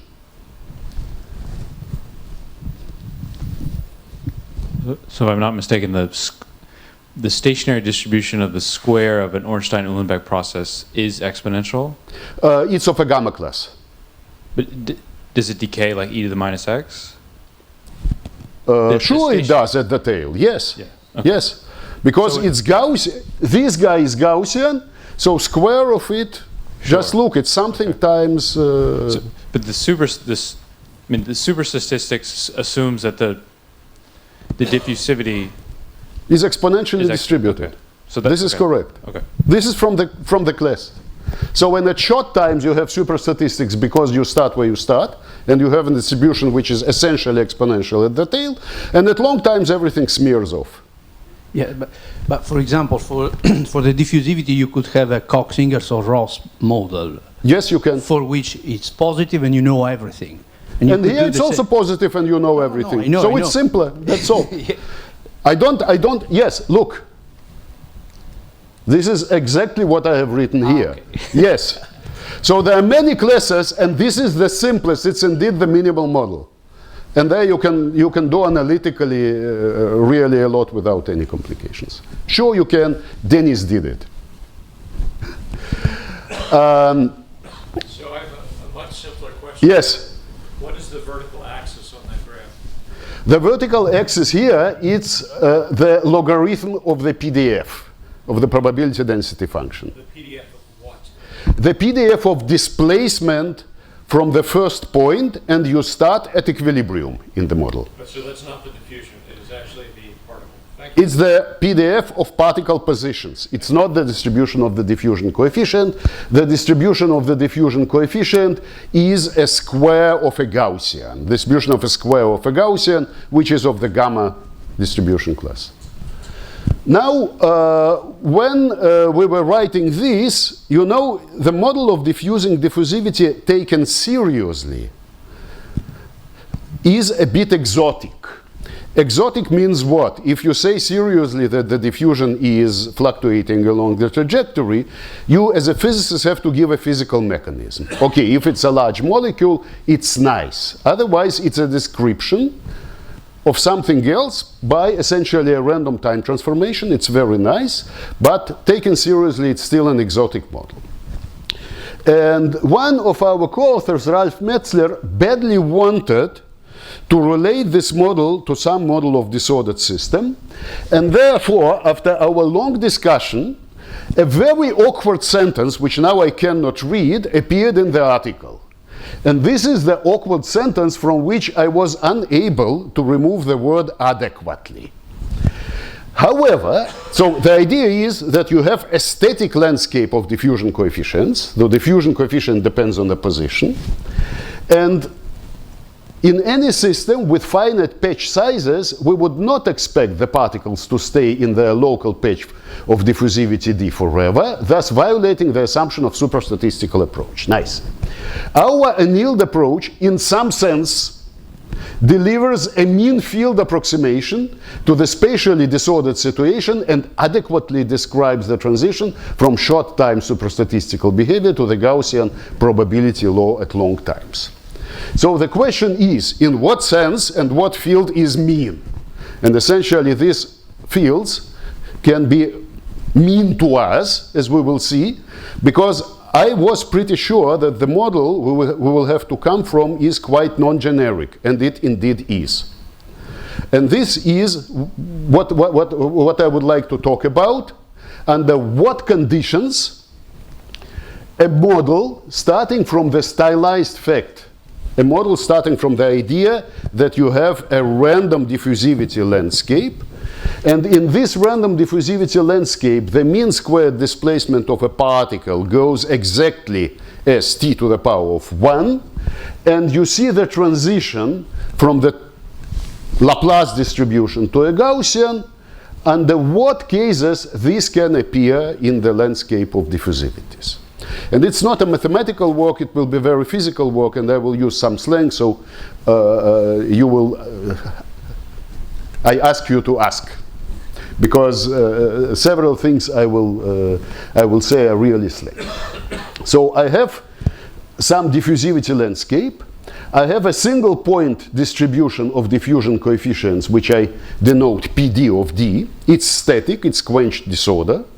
I assume that I have some correlation length of disorder, and before the particle travels over the correlation length of the diffusivity, it sees superstatistics. The diffusion coefficient doesn't change a lot, and then it smears off, and essentially what you have is a homogenization. So this diffusion coefficient is constant. I denote it by T0, D0. The exponential form is known, and from the diffusion coefficient and the form, I can get the prefactors. I can get this guy and this guy, and from this I can get the explicit forms of the PDEs, and from the PDEs, assuming this superstatistics, which is simply a Gaussian in each patch, averaged with the probability distribution of the diffusion coefficients, whatever it is, I get the distribution of the sampled diffusion coefficients in the patches, and they are the gamma distributions. So I start from stylized facts. I assume that this Laplace distribution is exact. It's very nice because you can work very easily with gamma distributions. They have nice properties. Essentially, exponential tail and the cusp are the only things which matter, but then you have to prove something, and I don't want to. I want to calculate. An important thing is that if you look at this seriously, you will have to look at the first inverse moment, and it diverges in one dimension. So something happens in one dimension. I will talk about this a little bit later. Now, let's have a look at experiments, and let's have a look at what sampling situations do I essentially have there. I can put a particle at time t equal to 0 at random in my system, and the newly introduced particle will homogeneously sample the diffusion landscape. In this case, I have the unbiased sampling, and this static distribution of the diffusion coefficient is exactly what comes into the equations before. However, in many cases, quite a time passes between I introduce the particles and start measurements, or the particles were always there. This is another situation. There are some endogenous particles which I mark and follow. And in this case, I am in equilibrated case, and the sample diffusion coefficient is biased, is sampled in a biased way, because the probability to find the particle initially in some point depends on the equilibrium concentration there, which doesn't have to be independent on the diffusion coefficient. And in this case, this guy is proportional to the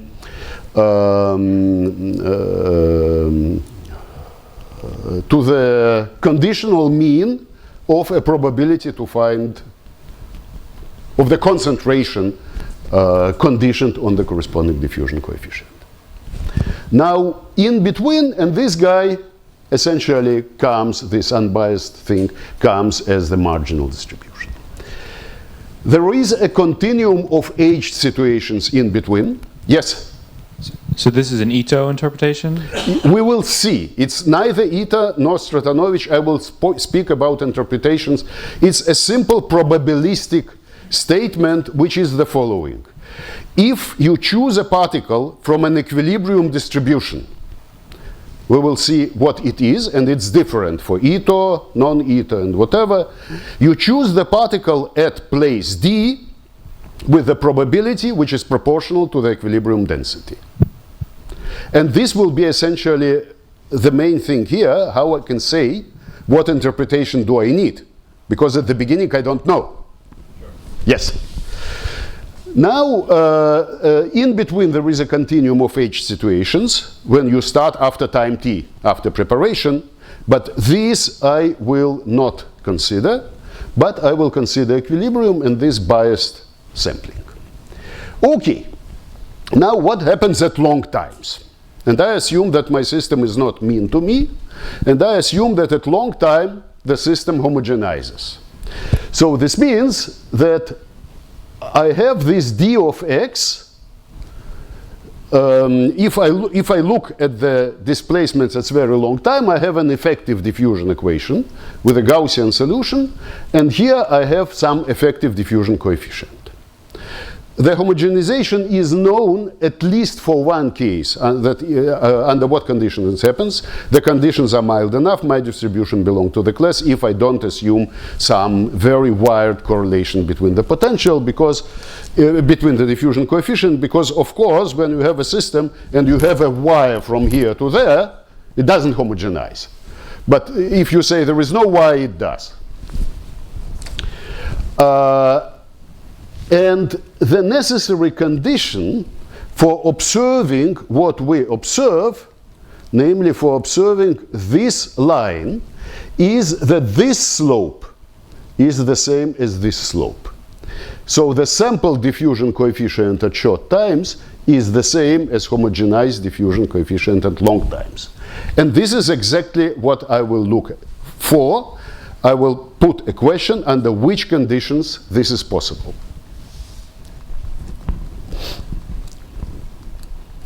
Now, the problem for which the homogenization problem was starting from the beginning of 20th century was the problem of homogenization of conductivity or dielectric constant or whatever. Diffusion is a little bit complicated or more complicated just because of this Ito, non-Ito.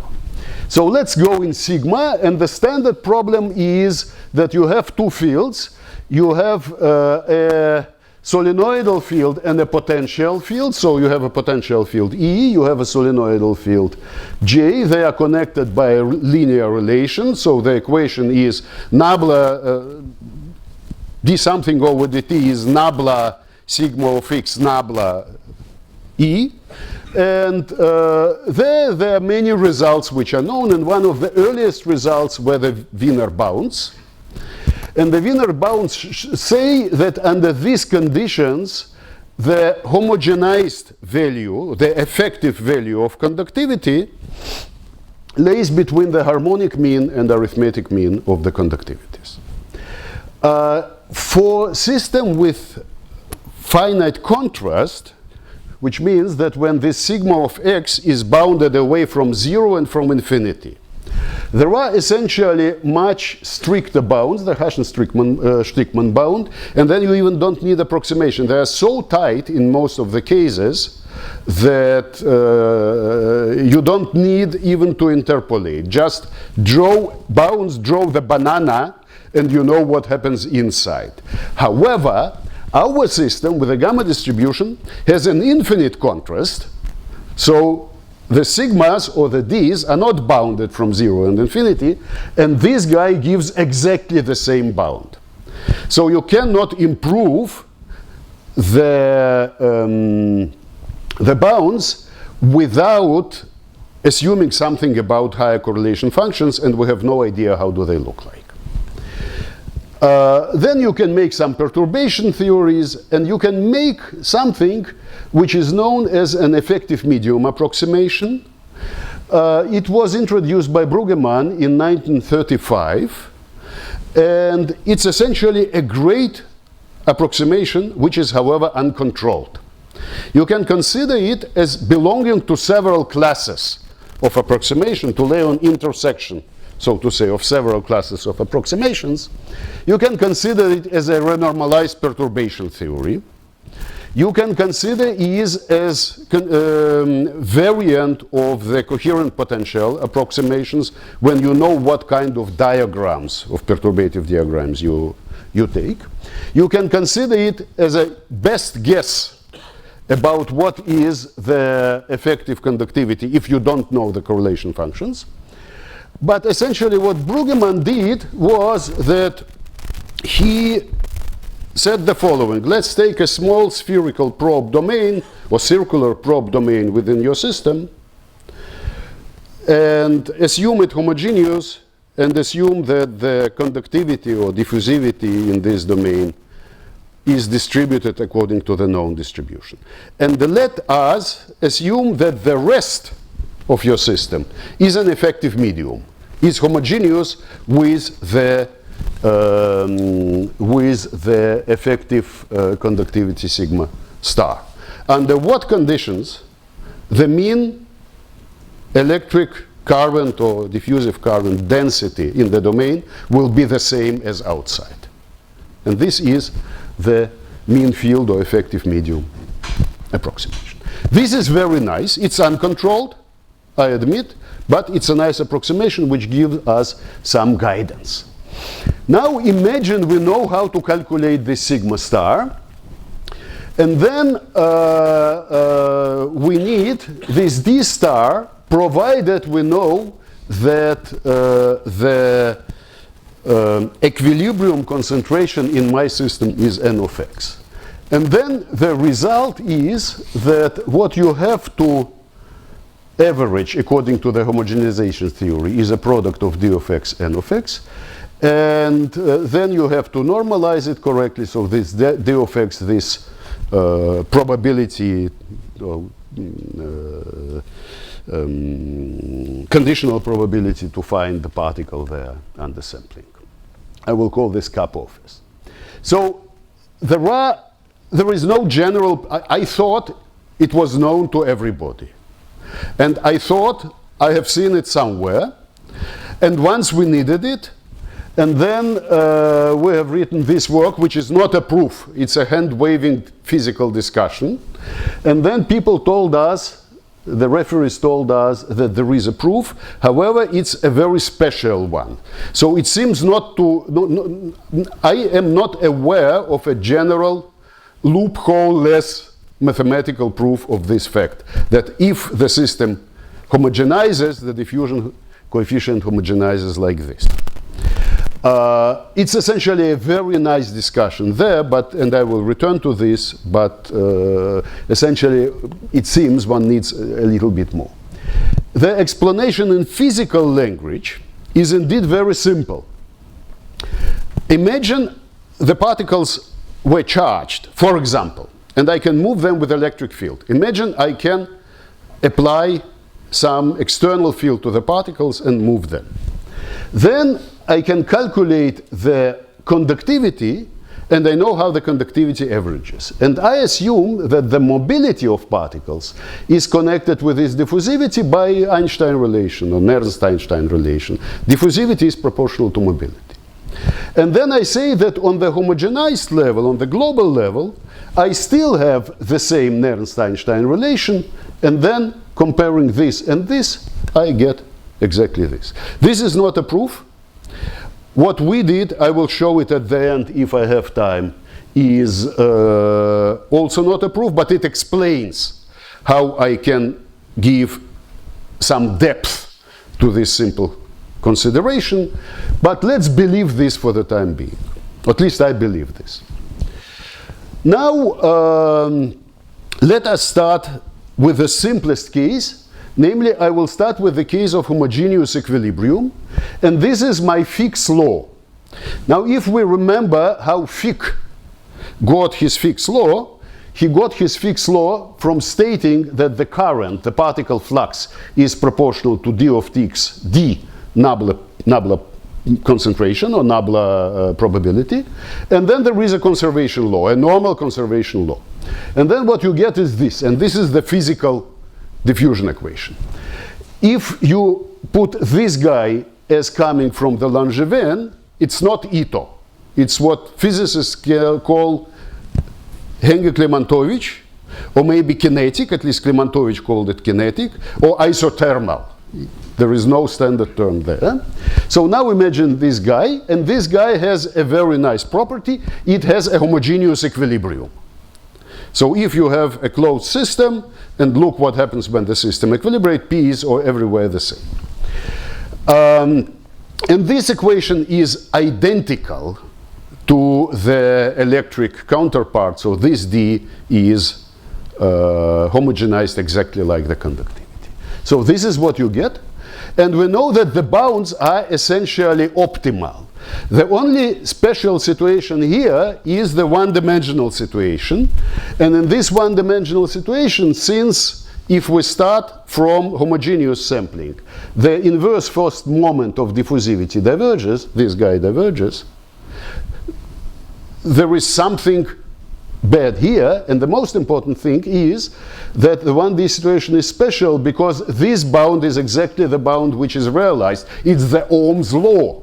So you, in 1D, under these conditions, you never see normal diffusion. You always see anomalous diffusion. And it's a strong anomaly, it's not something weak.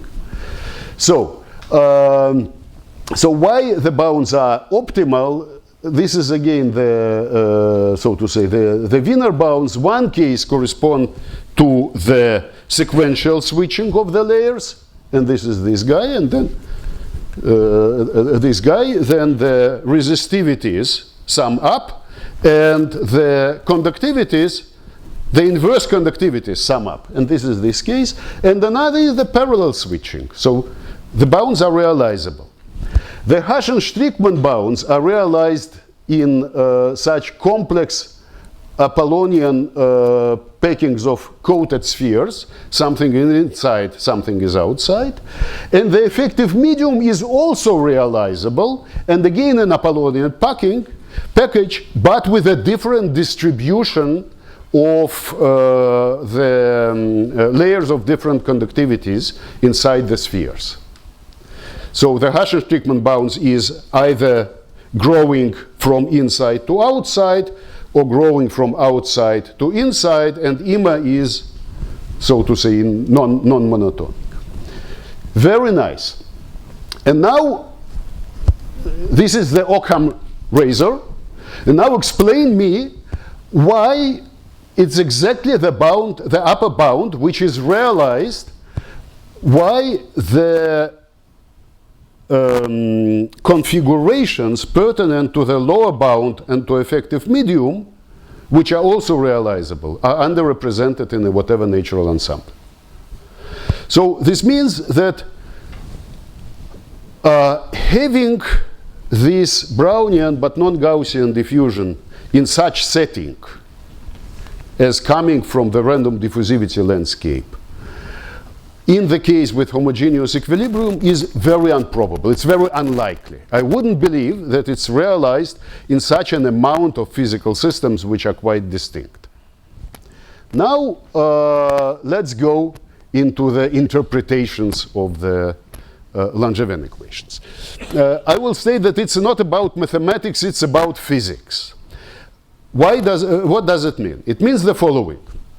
Imagine I say that I have this Langevin equation. I say it, and I have some d of x. Having this, I can get, depending on how I interpret the stochastic integral, I can get a bunch of Fokker-Planck equations. I can get a bunch of different probability densities and multi-point probability densities, depending on a parameter which I am free to choose. It doesn't mean that I can rewrite any equation in an Ito sense, and then I can prove something. And what I'm speaking about, it's not about rewriting the equation, it's about giving a physical interpretation to the fact that I use this alpha. Then I will rewrite. But it's about physics, it's about how to guess what's exactly behind.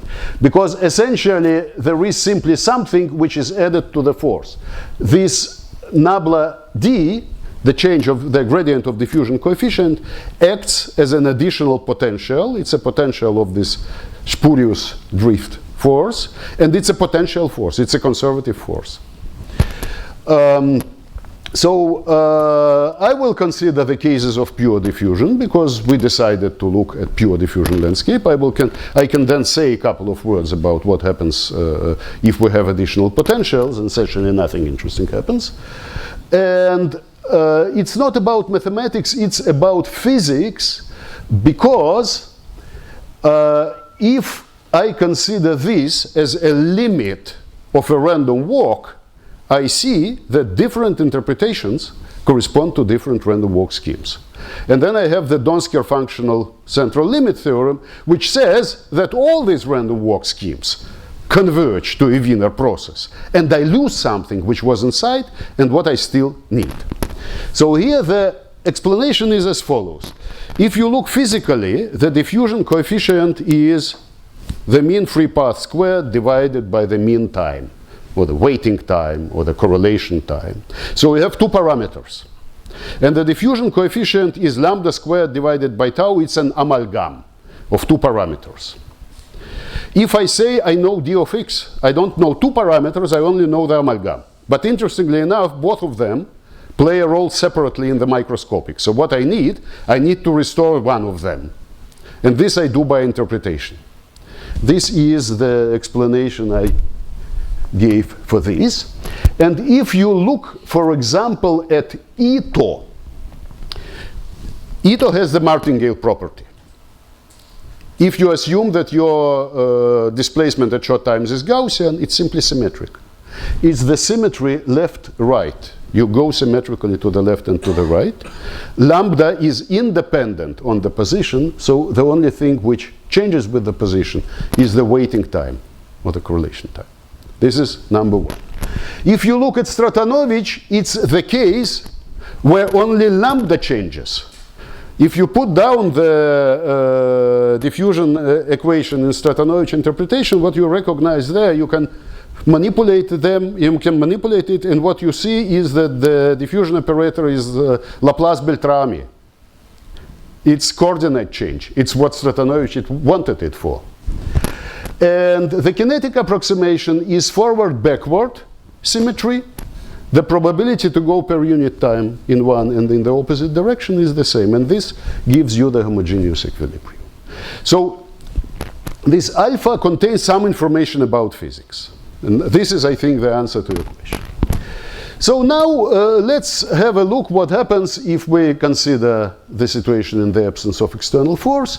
We can look at this equation in the stationary case, assuming it is an equilibrium, and you get this equilibrium solution. And now when you have the equilibrium solution, you can calculate the connection between the sample diffusion coefficient and the one-point diffusion coefficient in space. This is some constant times d to the power of alpha minus 1, so this is a deterministic function of the same d. You can also consider additional potential in which the function will be stochastic, and I will only say that it doesn't bring a lot. And then you can restore the one-point PDF of the local diffusion coefficient. And it's again of a gamma class, but the parameters of the gamma distribution, the mean and this, I don't know how you call it, depend on alpha, depend on what interpretation or what physical model do you use. And now let's have a look what happens. Let's have a look what the effective medium will give me. And okay, so here I plot this is for 2D. I have the pictures for 3D now, but I didn't put it here. The difference is not very interesting. The behavior is the same. If you start with a homogeneous sampling, and this is your alpha, if you start with Ito, what you get is approximately in 2D, it's 1/3 of the homogenized diffusion coefficient is exactly 1/3 of, and this is again exactly 1/3 because Ito has a nice property, it's a random time transformation. This I can prove. It's exactly 1/3 of the beginning, of the initial diffusion coefficient. You don't see this straight line. The asymptotics do not match. If you then go to Henger-Klimantovich, to this kinetic interpretation, you get approximately, I don't remember what, so 0.7 something.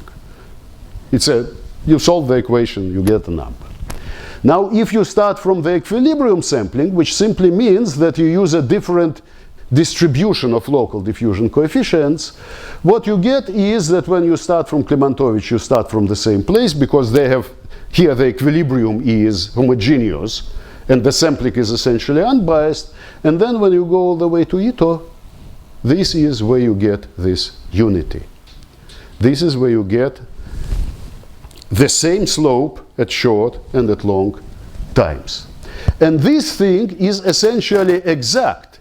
And this is because in this case, the upper and the lower Wiener bounds coincide. So there is nothing in between. So this is only the equilibrated Ito case under which you can see this effect. Now let's have a look at simulations. And what we did, because things converge extremely slowly, we use the master equation, or if you want, it's the finite difference approximation to the diffusion equation. We get these transition rates, which are essentially the coefficients for the finite different approximation for this general second order operator.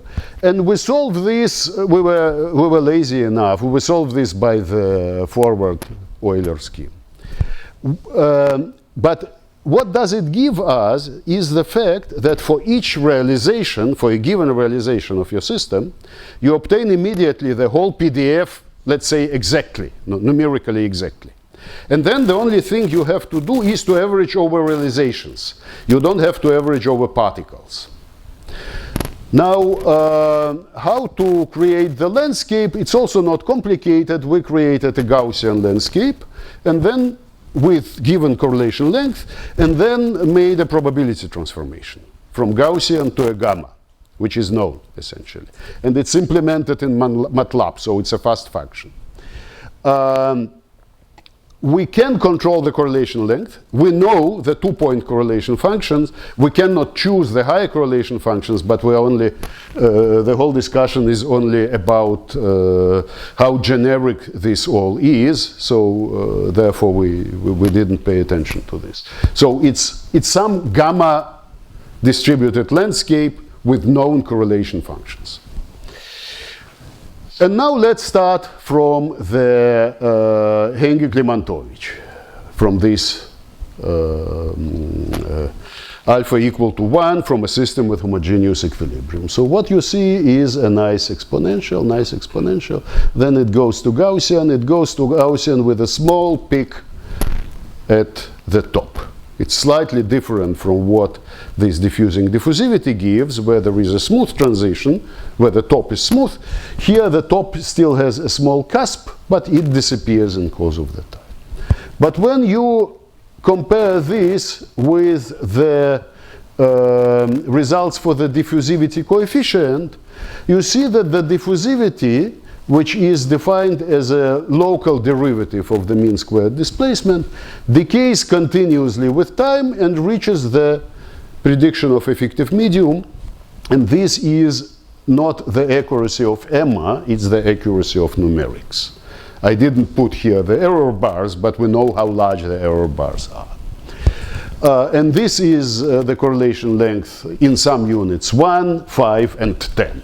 So the process is, of course, delayed when you go to the larger correlation length. And the size of the system is 500 in this units times 500. Now, this somehow again show us that the observation of this Brownian yet not Gaussian diffusion in system with homogeneous equilibrium is highly unlikely. So it has, in 2D, it decays by a factor of approximately 1.5, in 3D by somewhat smaller factor, but you can see it. And the experiments are good enough to see it. For the Ito cases, we do exactly the same, And the only thing with Ito is that when you start to discretize the corresponding operator, you see that the transition rates from its ij, its ji. They are the inverse lifetime on the side. From each side, they are the same in all directions. By this, you mimic this martingale property.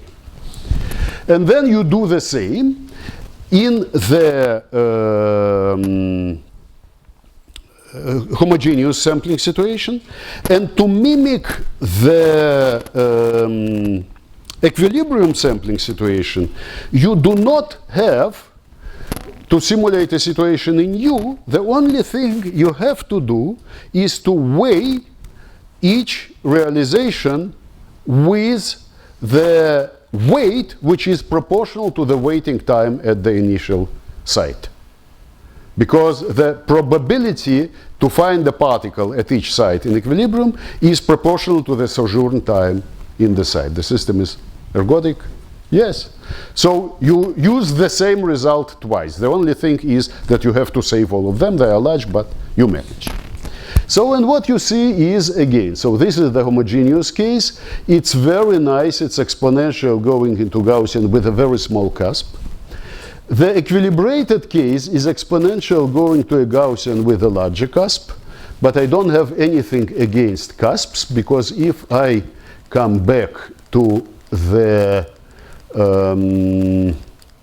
if I come back to all these experiments, I see the cusps in most of them. Here, this is a cusp, so I see them. At least in some experiments, the cusps are present. Now let me come back.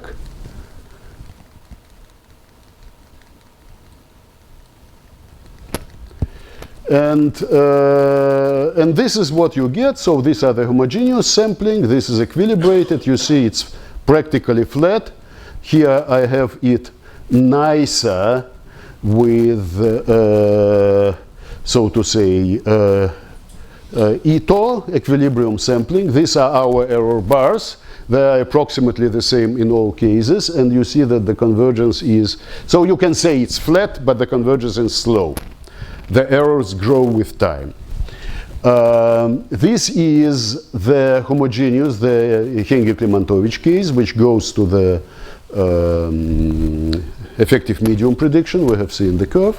And this is the Ito for homogeneous sampling. However, these are for very large correlation length, so the convergence is slow.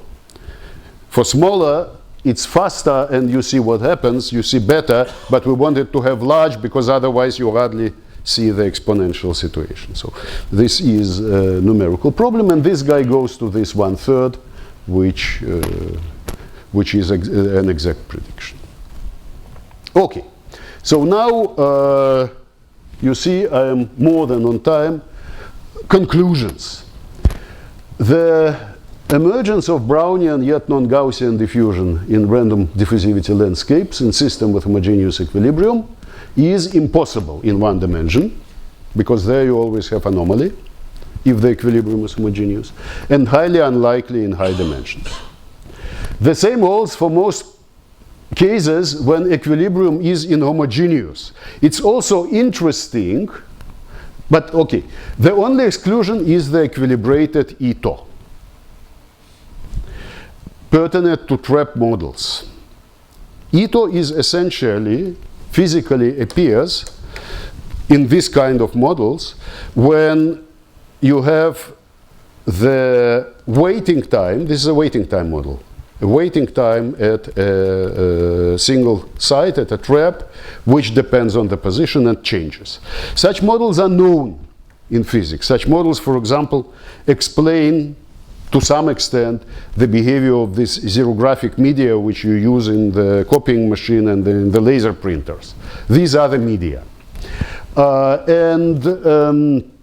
What happens there, you can rewrite, if you are in 3 dimensions, when the random walks are non-recurrent, you can look at what happens along the trajectory.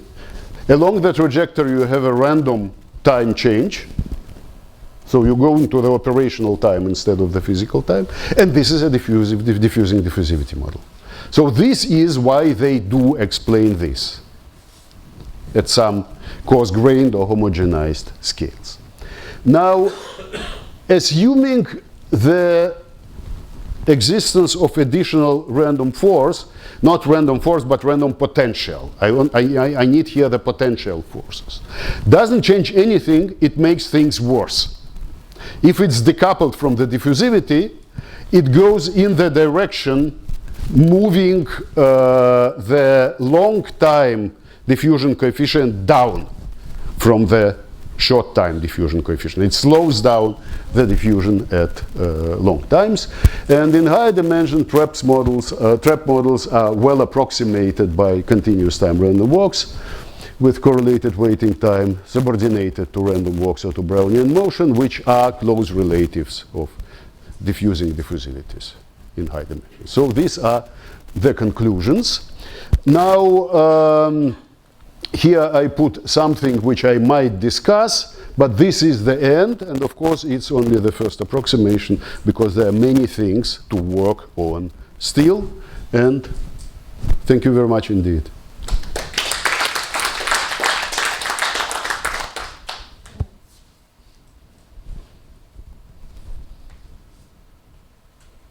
Thank you, Igor, for this very interesting talk. Now let's open the session for some questions and discussions.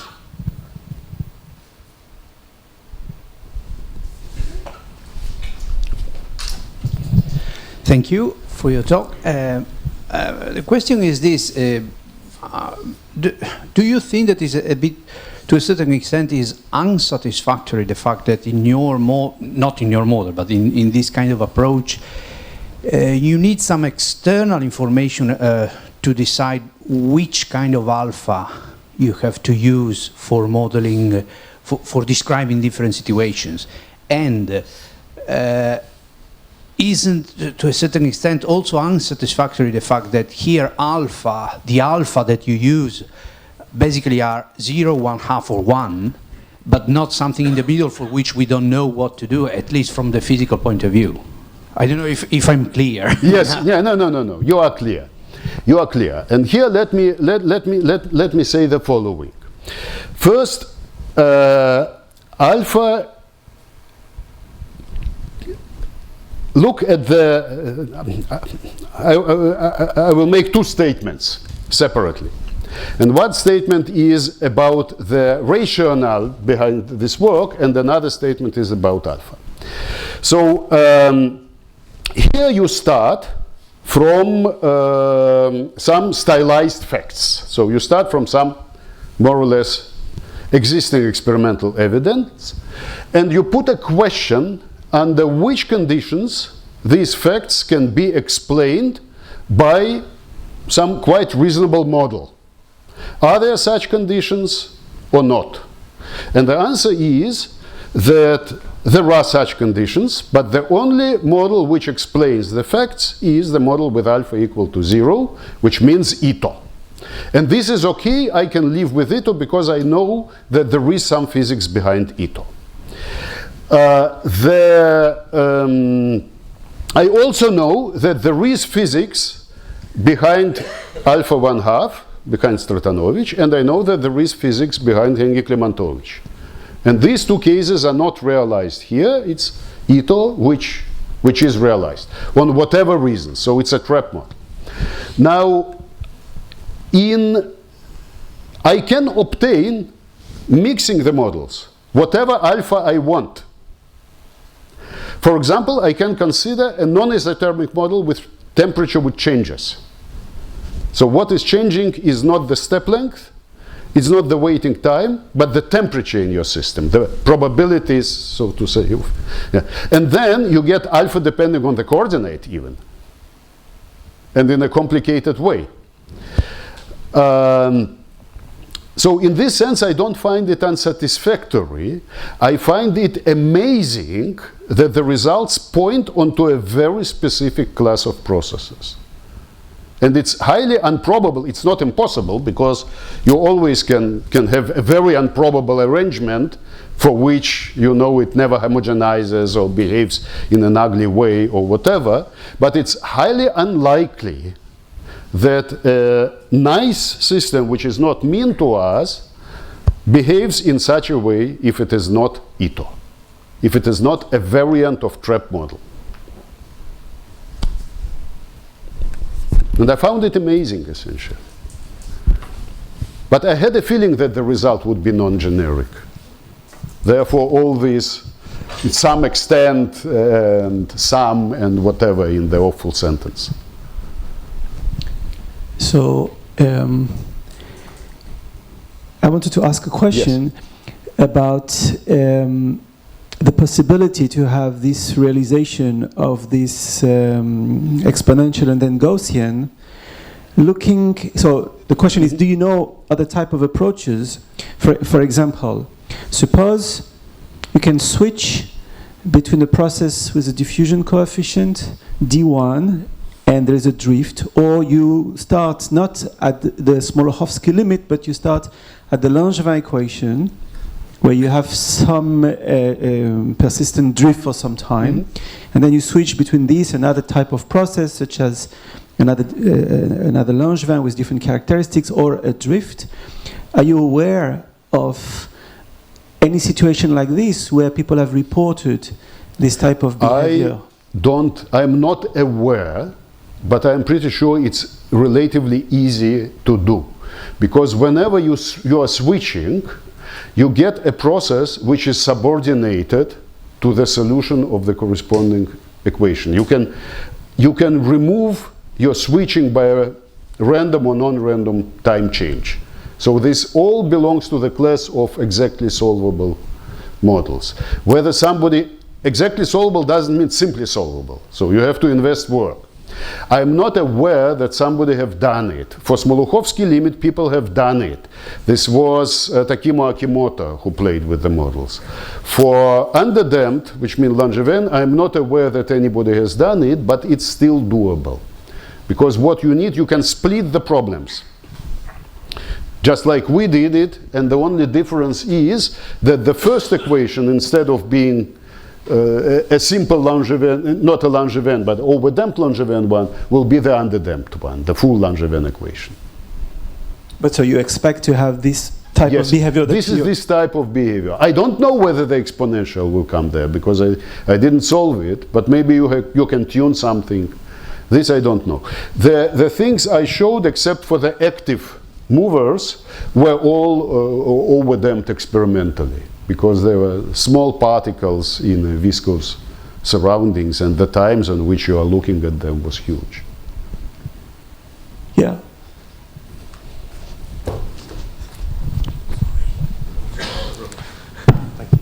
So if I was going to take the phenomenology at the beginning, so exponential tail, t to the 1 mean square displacement, just from a PDE point of view, I would write down the pseudo-parabolic one. So dc by dt is the Laplacian of c plus d by dt of the Laplacian of c.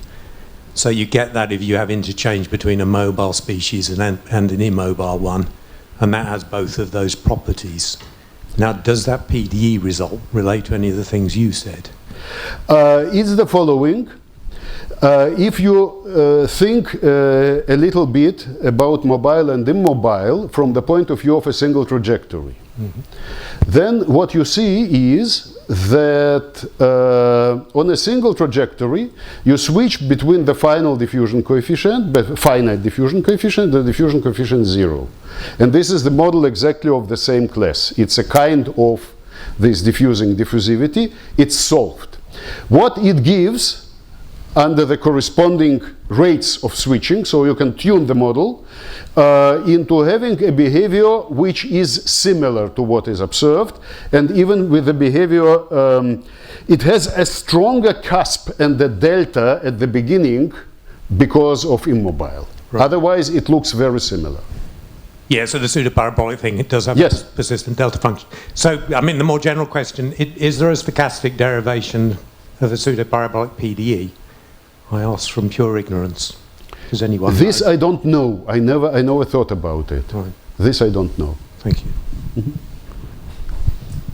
Okay, so thanks Igor again, and we will move to the next speaker. Thank you, Igor. let's come back for the last session of this morning. This afternoon is going to be free, so we'll have time to discuss or to enjoy the areas. Okay, so the last speaker of this morning session is Gershon Wolansky from the Technion. Gershon is an applied mathematician. He's also interested in many things, and we are ready to listen about these chemotactic systems. Please, Gershon. Thank you, David, and also Michael for this kind invitation. So my talk is a little bit different from the line of this conference, but it's still, I think, connected because it is involve a discussion on motion of cells, and the way that I see it is also is relevant to ecological system, and so I will start with description of the so-called Keller-Segel system, which is first described in context of chemotaxis. So here is one version of the system. We have a kind of a Fokker-Planck equation for the density rho, and rho stands for the density of, well, it can be living cells or bacteria.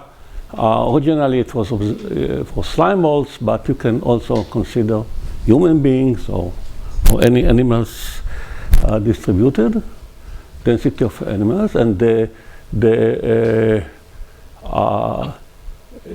fact about this equation that it conserves the mass. So this is a divergence form, and we put if we are in a bounded domain, and I will only consider domain on the plane, it satisfies no flux boundary condition. So there is another variable which is u, the density of a chemical substance, and this substance is self-induced by the living media, either the cells or the whatever, and this is expressed in the second equation. So each cell produces some chemical, and this chemical involved in create some gradient flux, and the cells can follow the gradient, and of course it depends on the sign of this parameter alpha, if they are going up or down the gradient of the chemical produced by the cell. So, like I said, the main feature is the mass invariant. That there are no mortality, there are no births here in this system. The number of cells are invariant, and so the initial mass, we can say the integral of rho is an important parameter. We can write that the nice thing about it is that we can write kind of a free energy function depending on both rho and u. The first term comes from the diffusion in rho. This is the entropy, or minus, physically it's minus the entropy of rho. And then there comes two interaction terms, the interaction of u with the density. So in this way, it's very easy to see that we can write the system as a gradient, as kind of a gradient descent system. This is just a gradient descent. This is just the standard representation of diffusion equation in terms of the L2 gradient of the Dirichlet form, grad u square, and plus some linear term here, which comes from this. And the evolution of the density rho, this is also kind of a gradient descent in the Wasserstein sense, and I know there's a lot of literature about Wasserstein calculus, but this is actually something which I will not discuss here, but the fact that we can write the system in this way make it very simple to derive, at least formally, the evolution of this free energy with time.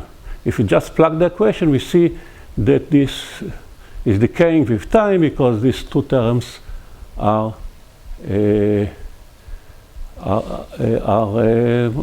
strictly negative. Yeah? And so what we So in order to see what is the dynamics of the system, we have to follow the minimizer, if there exists a minimizer of this free energy, and the minimizer will be constrained by taking the integral of rho to be some constant m, which is the initial mass. Sorry? Yeah?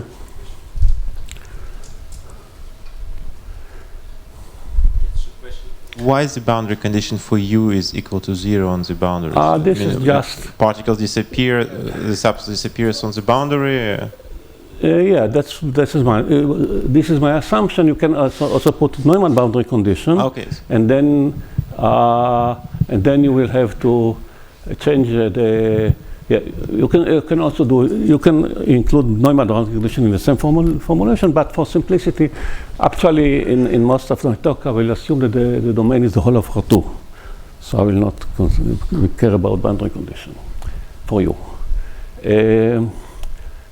Okay, so you see that there are actually, there are two parameters, delta and epsilon, which I left unspecified here.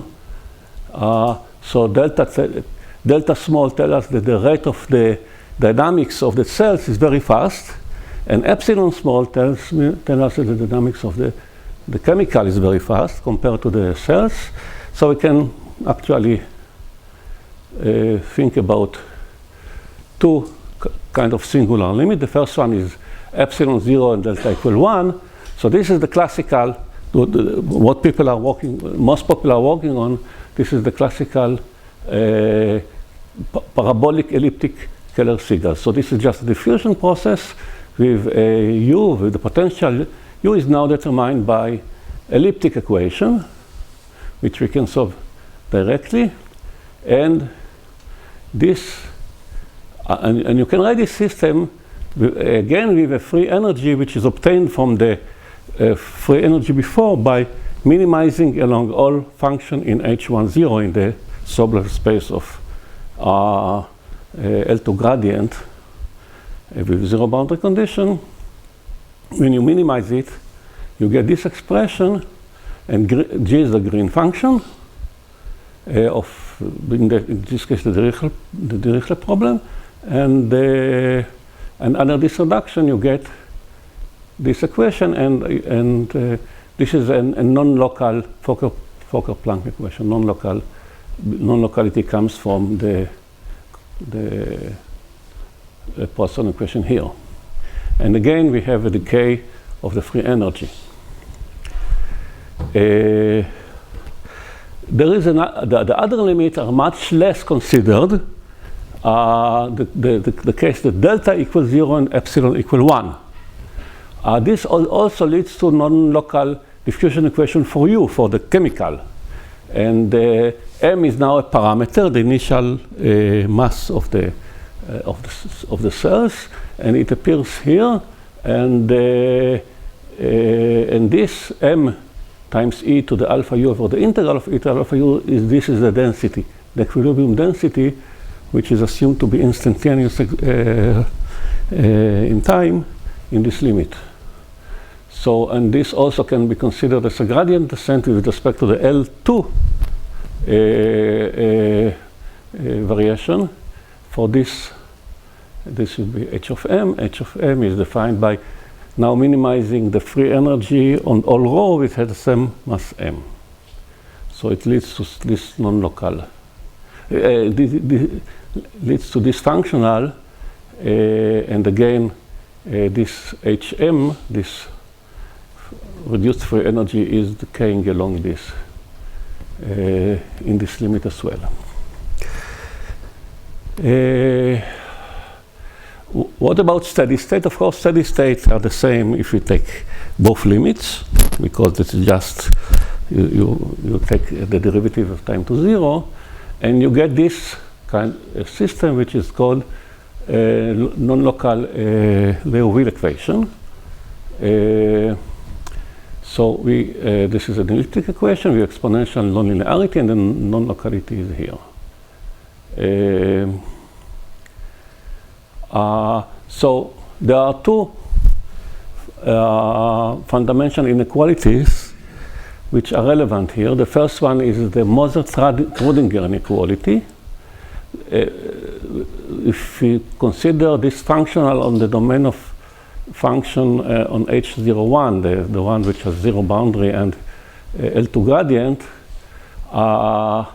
so this functional is bounded from below as long as the constant m is smaller or equal to 8 pi. This is fundamental inequality which we use, and it actually tells us the critical case of Sokolov inequality in n equal 2, where u in H1 is also belong to LP for any p, but fail to be in L infinity. But you can also, but L2 gradient also control the exponential of u in this way, and this is critical mass is the critical number 8 pi is follows from this inequality, and there's something which is dual to this. There's a logarithmic HLS, Hardy-Little Sokolov inequality, and this involves a functional over all density distribution rho, which is integral m, and this is also bounded. Okay, this also bounded from below. Here you see I replaced the green function by the logarithm, which has the same singularity in dimension 2. By the logarithm of the difference is the same thing. 1 over pi the ln is the same singularity of the green function. So this logarithmic HLS inequality also imply bounding from below of this functional over all densities of mass smaller than 8 pi, and unbounded from below if these two inequalities are violated. So what we see is kind of a competition between diffusion and gravitational attraction. We can consider the case of the green function in this case to be for gravitational type attraction in dimension 2, and the mass actually measure the rate of concentration. The higher the mass, you have higher tendency to concentrate, and this competes with the diffusion. So, what happened is that if we are below critical mass, we have a minimizer, and such a minimizer, either here or here, is a solution of the Liouville equation, and is a steady state of both systems of Keller-Segel in both limits. Let me now switch to the case that omega of the whole space, and case 1, so the case of the parabolic elliptic. So we have, so now the potential is induced by the fundamental solution, and the free energy is written in this way. Here we have this alpha, and the steady state obtained by taking variation of the free energy, assume under the constraint that the total integral of rho is m, is the Liouville equation, and this is a minimizer under the constraint like this. Gamma m is integral of rho equal m. Okay. So in that case, the situation is this. there are no minimizer if m is different than 8 pi over alpha. Okay? So here, what happened is, if m is equal 8 pi over alpha, there exists a family of solution for this system, and they are and they can and this family is obtained from one solution, this solution, by scaling with lambda. Take any lambda in R, actually in R plus, any positive number lambda, scale it like this, you preserve the integral of rho in R2, and you have the whole family of solution in the case of m equal 8 pi over alpha. What happened, okay, what happened if m is smaller or bigger than 8 pi over alpha? In that case, this functional is unbounded. So in order to see why is this, just take any density rho whose integral is m and scale it like this, and put it in the free energy, and you see that the scaling gives you this number. So if m minus 8 pi over alpha is not 0, you can get and you can get by taking lambda either to 0 or to infinity. You can see that this will not be bounded at all, right? If you take lambda to infinity and this is negative, then you get it's unbounded from below, and if m is bigger than if the other way, you get unboundedness by taking lambda to 0. Only in the case of m equal 8 pi over alpha, you have this is just so the necessary condition, but you can prove that this is also sufficient. The existence of minimizer and the bound from below this functional only for the m equal 8 pi over alpha. Now, what about the time-dependent solution? What happens if m is smaller than 8 pi over alpha? On the you still have a global existence of the time-dependent solution of the Fokker-Planck, but they converge locally to 0 as t goes to infinity, because the gravitational attraction is too small to keep them from spreading to infinity. If m is bigger than 8 pi over alpha, what happens to the solution is blow up at a finite time at some point. And many people worked on the asymptotics of this blow up time at supercritical mass. What happens if m is equal 8 pi over alpha? There is a global existence, right? The solution exists globally, but it goes to, if the initial data has a finite second moment, it blows to infinity. It's a supremum norm blows to infinity, and the reason is that the steady state solution that this family of steady state solution, you can see, have no finite second moment. And this is, we have like asymptotic like 1 over x to the 4, and if you take the second moment of this in R2, it's not finite.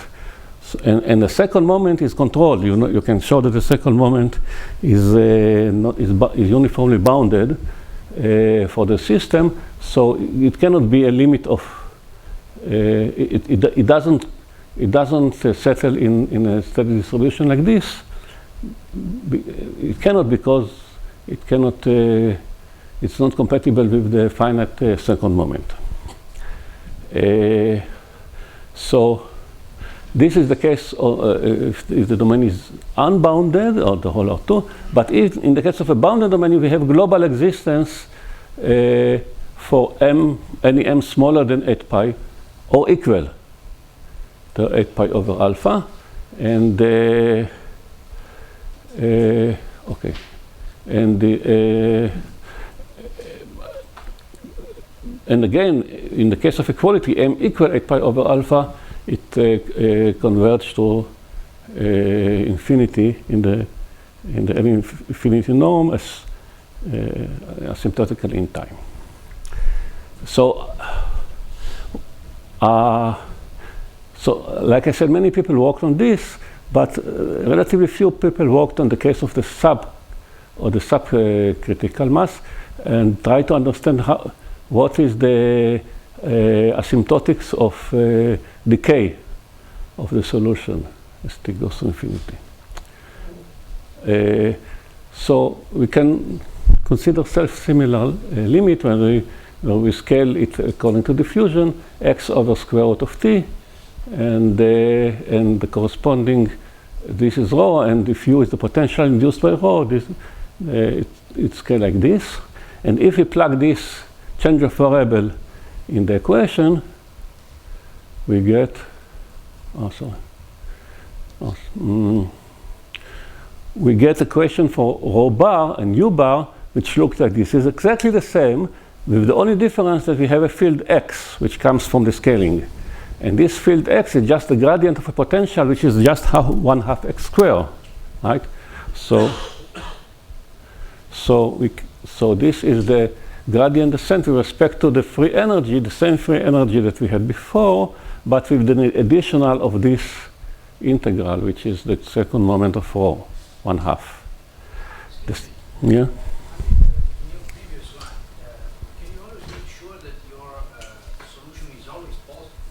Yes, yes. Yes, if you start with positive solution, because of my maximum you can principle. show that yeah. Not only, okay, it goes to 0, okay. It's a maximum principle. Okay. Yeah. No, sorry.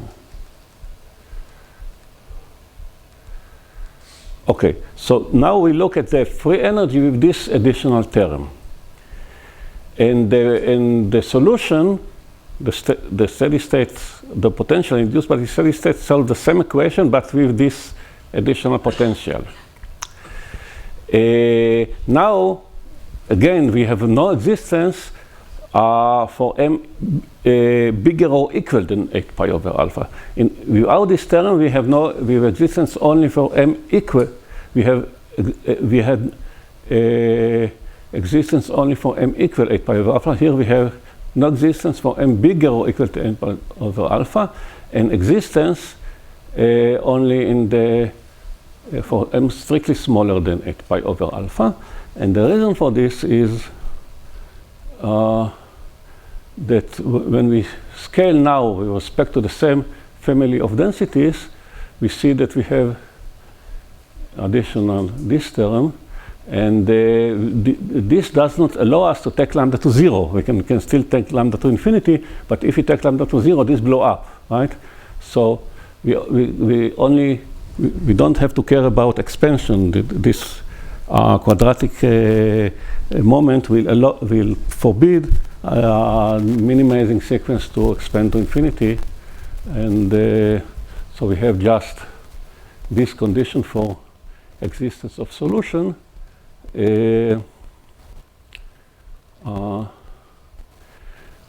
Okay, so this is the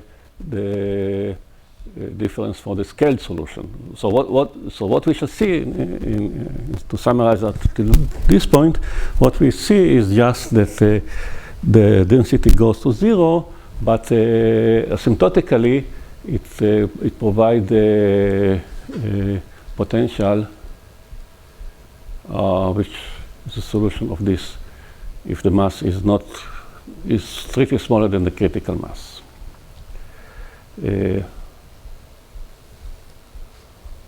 Now I want to go the other way. So let us consider a drift field, some velocity which may depend on time, constant in space but depend on time, assuming that the particles are drifted. Well, obviously this is just triviality. But if we look at the scaled solution with this scale, we see that if we take velocity to be the time dependent of the velocity to be different than order 1 over square root of t, we'll get just trivial solution. So if the velocity will be the case faster than this, we will not see it in the scale, in the diffusion scale.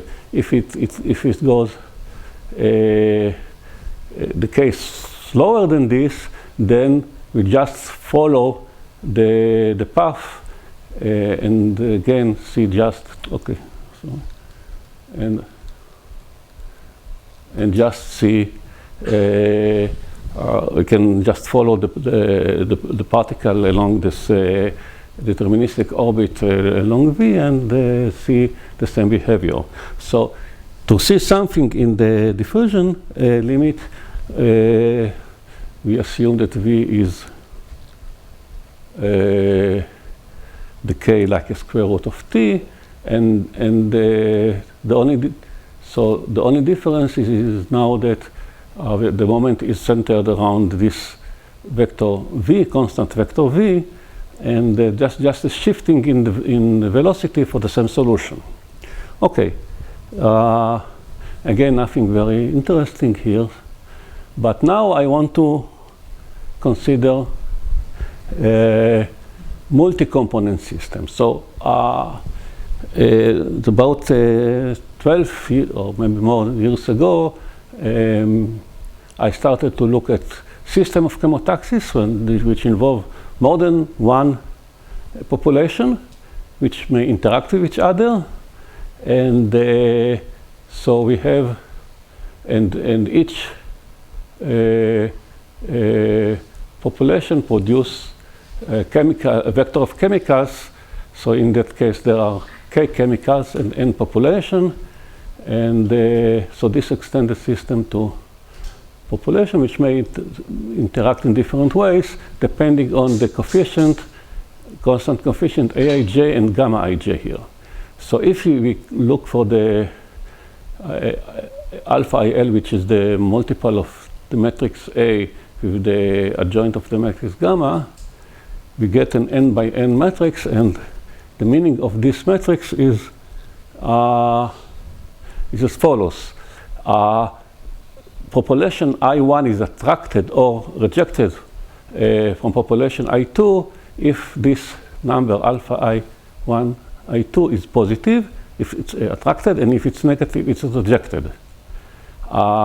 In particular, population is self-attracting if alpha II is positive, and self-repelling if alpha II is negative. So we can have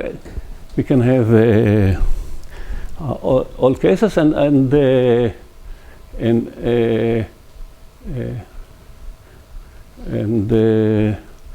question is, can we still consider this system in a gradient as a gradient descent way? So and there is another important concept here. A pair of population I1, I2 is said to be in a conflict if alpha I1, I2 is of the opposite sign to alpha I2, I1. So two populations can either attract each other. If they both attract each other or both repulse each other, they are not in conflict. Yes, I can hate you and you can hate me, and we are not in conflict. We just go away from each other. But the conflict case is when if I like you and you hate me, then we are in conflict. So this is the case, and turns out that it leads to a new functional inequality, but I will not discuss it in this talk. Anyway, there is a cooperating system. In the assumption of cooperating system is that this matrix alpha ij is symmetric after multiplying by a diagonal matrix. So if there exists a diagonal matrix such that if we multiply it by this matrix from the left, we get a symmetric matrix, then this, I'll call it cooperating system. And this, by the way, it's always true if n equal 2 for any k. Any number of chemicals, and if the number of population is 2, which is sufficiently interesting for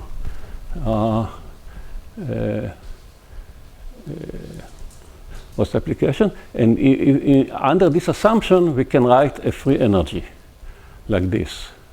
And I write it only in the limit of alpha, all epsilon j equals 0, so in the limit of very fast diffusion and relative to the dynamics of the populations. So there is, I forgot the integral sign here, by the way. So this is the free energy of the n population, and we can write this also in a gradient system like this. But this setting contains many interesting cases, like example, the nearest Planck case system is the case when you have two populations which are self-repulsive, but they attract each other because their positive and negative charge attract each other but repulse themselves. So this is kind of a generalized system.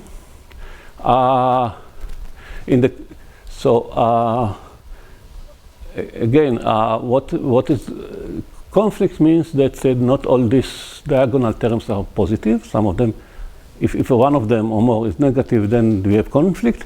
We assume that now that are positive, and also we can rescale them all them to be 1.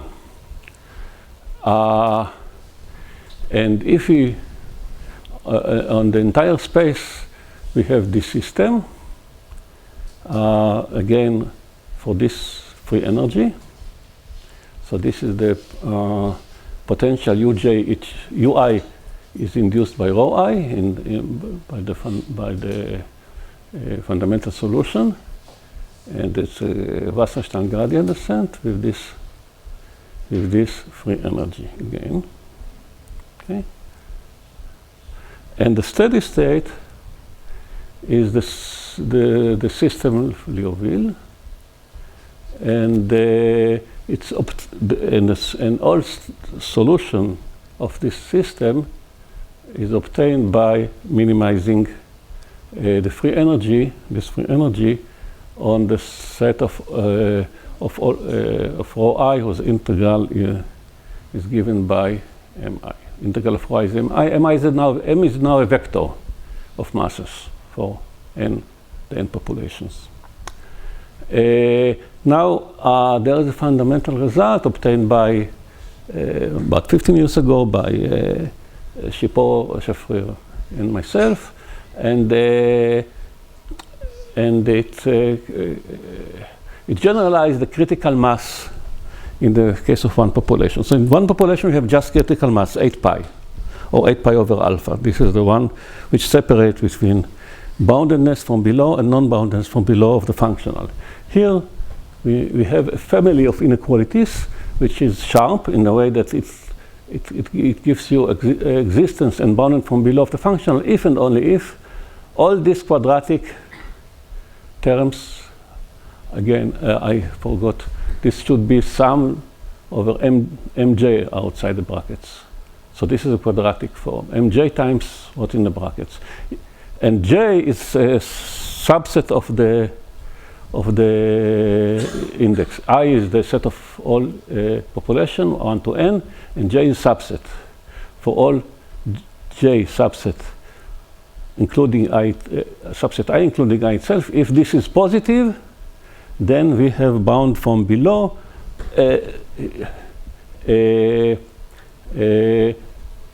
provided the sum over all population, if put j equal I, is 0. So this is the critical mass vector in the case of a system, and it's replaced the one condition m equal 8 pi over alpha.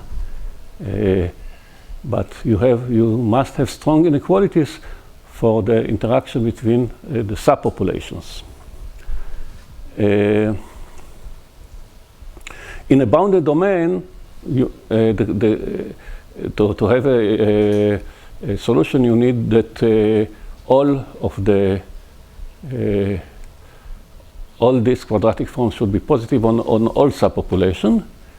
But in unbounded domain, the situation is that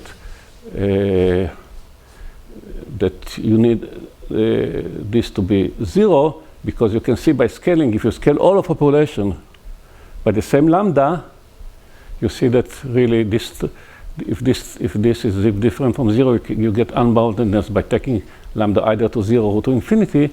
But if you take subpopulation, if you only scale some of the subpopulation j, and you get some order 1 term which comes from the interaction with the other populations.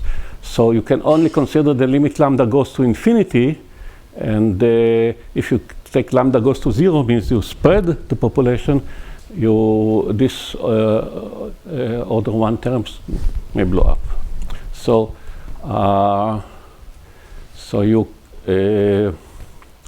so this is kind of an explanation why this condition 0 of this quadratic form of j equal I is a necessary condition, and it turns out to be sufficient again if all the other are positive.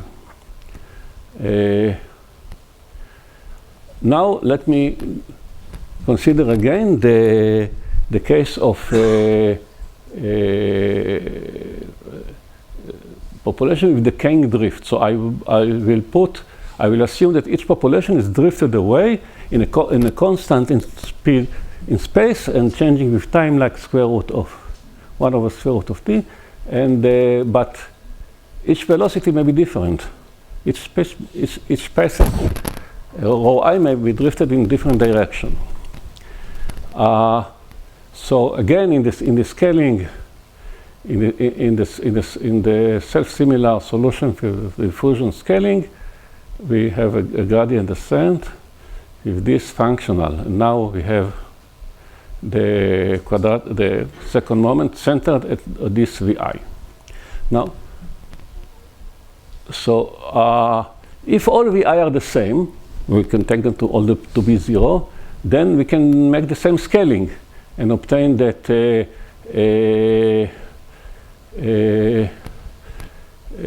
positivity of lambda I is a necessary condition for existence of a minimizer, yeah? because of this term will prevent us to take lambda goes to 0. But the question that we want to address is what happens if if not all vi are the same, so each population goes in different way. Then the scaling argument fails. We cannot make this scaling. We cannot get this, and then this was the question that we started to work last year with my postdoctorate guest is the Barbada Karmaker is what happened in the case that not all vi are the same. Can we get a scaling even on all R2 even if there is 0 here? And what we could prove is just this result if this condition of the second moment is large enough. So this is just the second moment of center of mass with mass mi centered at vi. This is this number we can calculate that the moment, actually the moment of inertia of n masses centered at vi and masses mi. If this is large enough, what do we mean large enough? It's based on the following proposition. If we take the free energy with this Fv, so Fv, I will just remind you, this was the free energy plus this correction. This we call Fv. So if we take this Fv to be if you minimize this Fv over all density vectors in gamma m, it's always smaller or equal the infimum of this functional with all v equals 0 plus this moment of inertia. And the minimizer exists if and only if this inequality is strict. So we can prove that there exists a minimizer, so we can have a compactness in the coercivity enough to prove the compactness of the space if we can show strict inequality. And to obtain strict inequality, we just take a test function, take any test function rho 0 which has integral 1, smooth enough, shift it to vi and multiply it by mi and substitute it here. So we get some estimate which bound the infimum from above. So if we take the vi apart from each other far enough, this second moment become large, and the price we just pay here is something which is order of the interaction between far enough distribution in the velocity space. So this is like this term, the gravitational interaction between Vi and between Mi and Mj at point Vi and Vj. This can grow up, but certainly less than the second moment of the mass position in Vi. So we can make this strictly larger than this, and under this condition we have the existence of solution in the critical case, which we don't have if we have all velocities equal or equal 0. So actually this is summarize what I wanted to present. Okay, and thank you for your attention.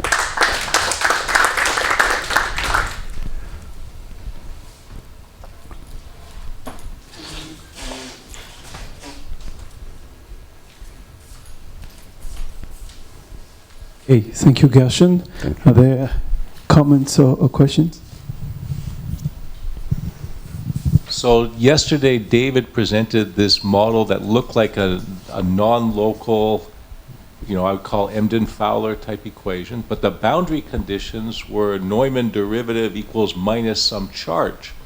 So can you use your techniques, which are for all of R2 or for the Dirichlet case, to maybe for his problem prove something about the range of existence or so? Could be if I can formulate it like in variational, because my way is variational way. If I can formulate this condition and like I said, the variational formulation extend to other boundary condition and even nonlinear one, you can make them depend on the density also, but it have to be in some way that.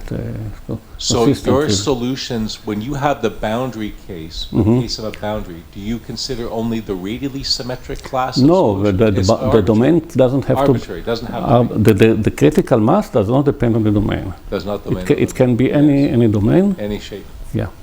So then you just have to extend to his type of boundary condition to maybe say something about the bifurcation structure and the existence.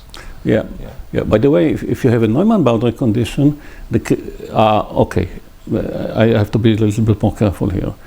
If you have Neumann boundary condition, then the critical mass may be not 8 pi but 4 pi, because it can see the image charge when it concentrates. So if there's such a situation, we have to be more careful a little bit here. Other questions or comments?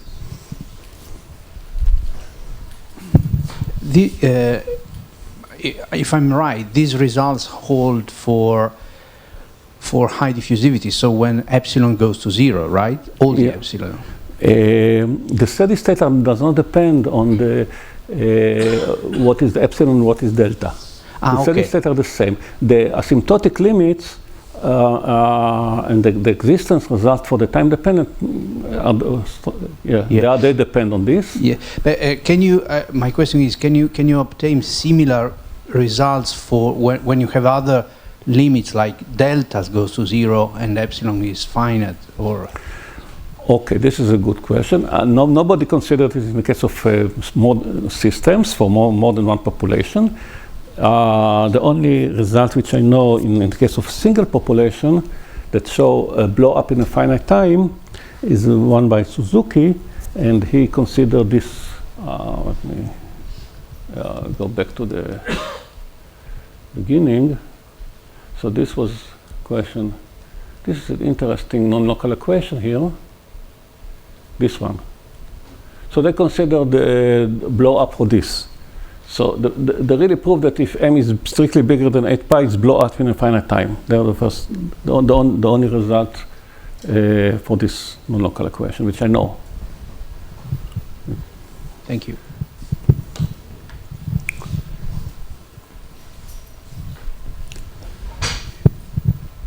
So your symmetry condition on alpha, Yeah. I assume that probably had some interpretation in terms of Onsager reciprocity. Do you know if that's true? Of what? Interpretation in terms of Onsager reciprocity, this thermodynamic argument. I really don't know about it. But it's interesting if you can tell me about it later. Yeah. Okay, so if there are no more questions, we're going to close this session for this morning. I would like to thank the speaker again for this session. Thank you. Thank you.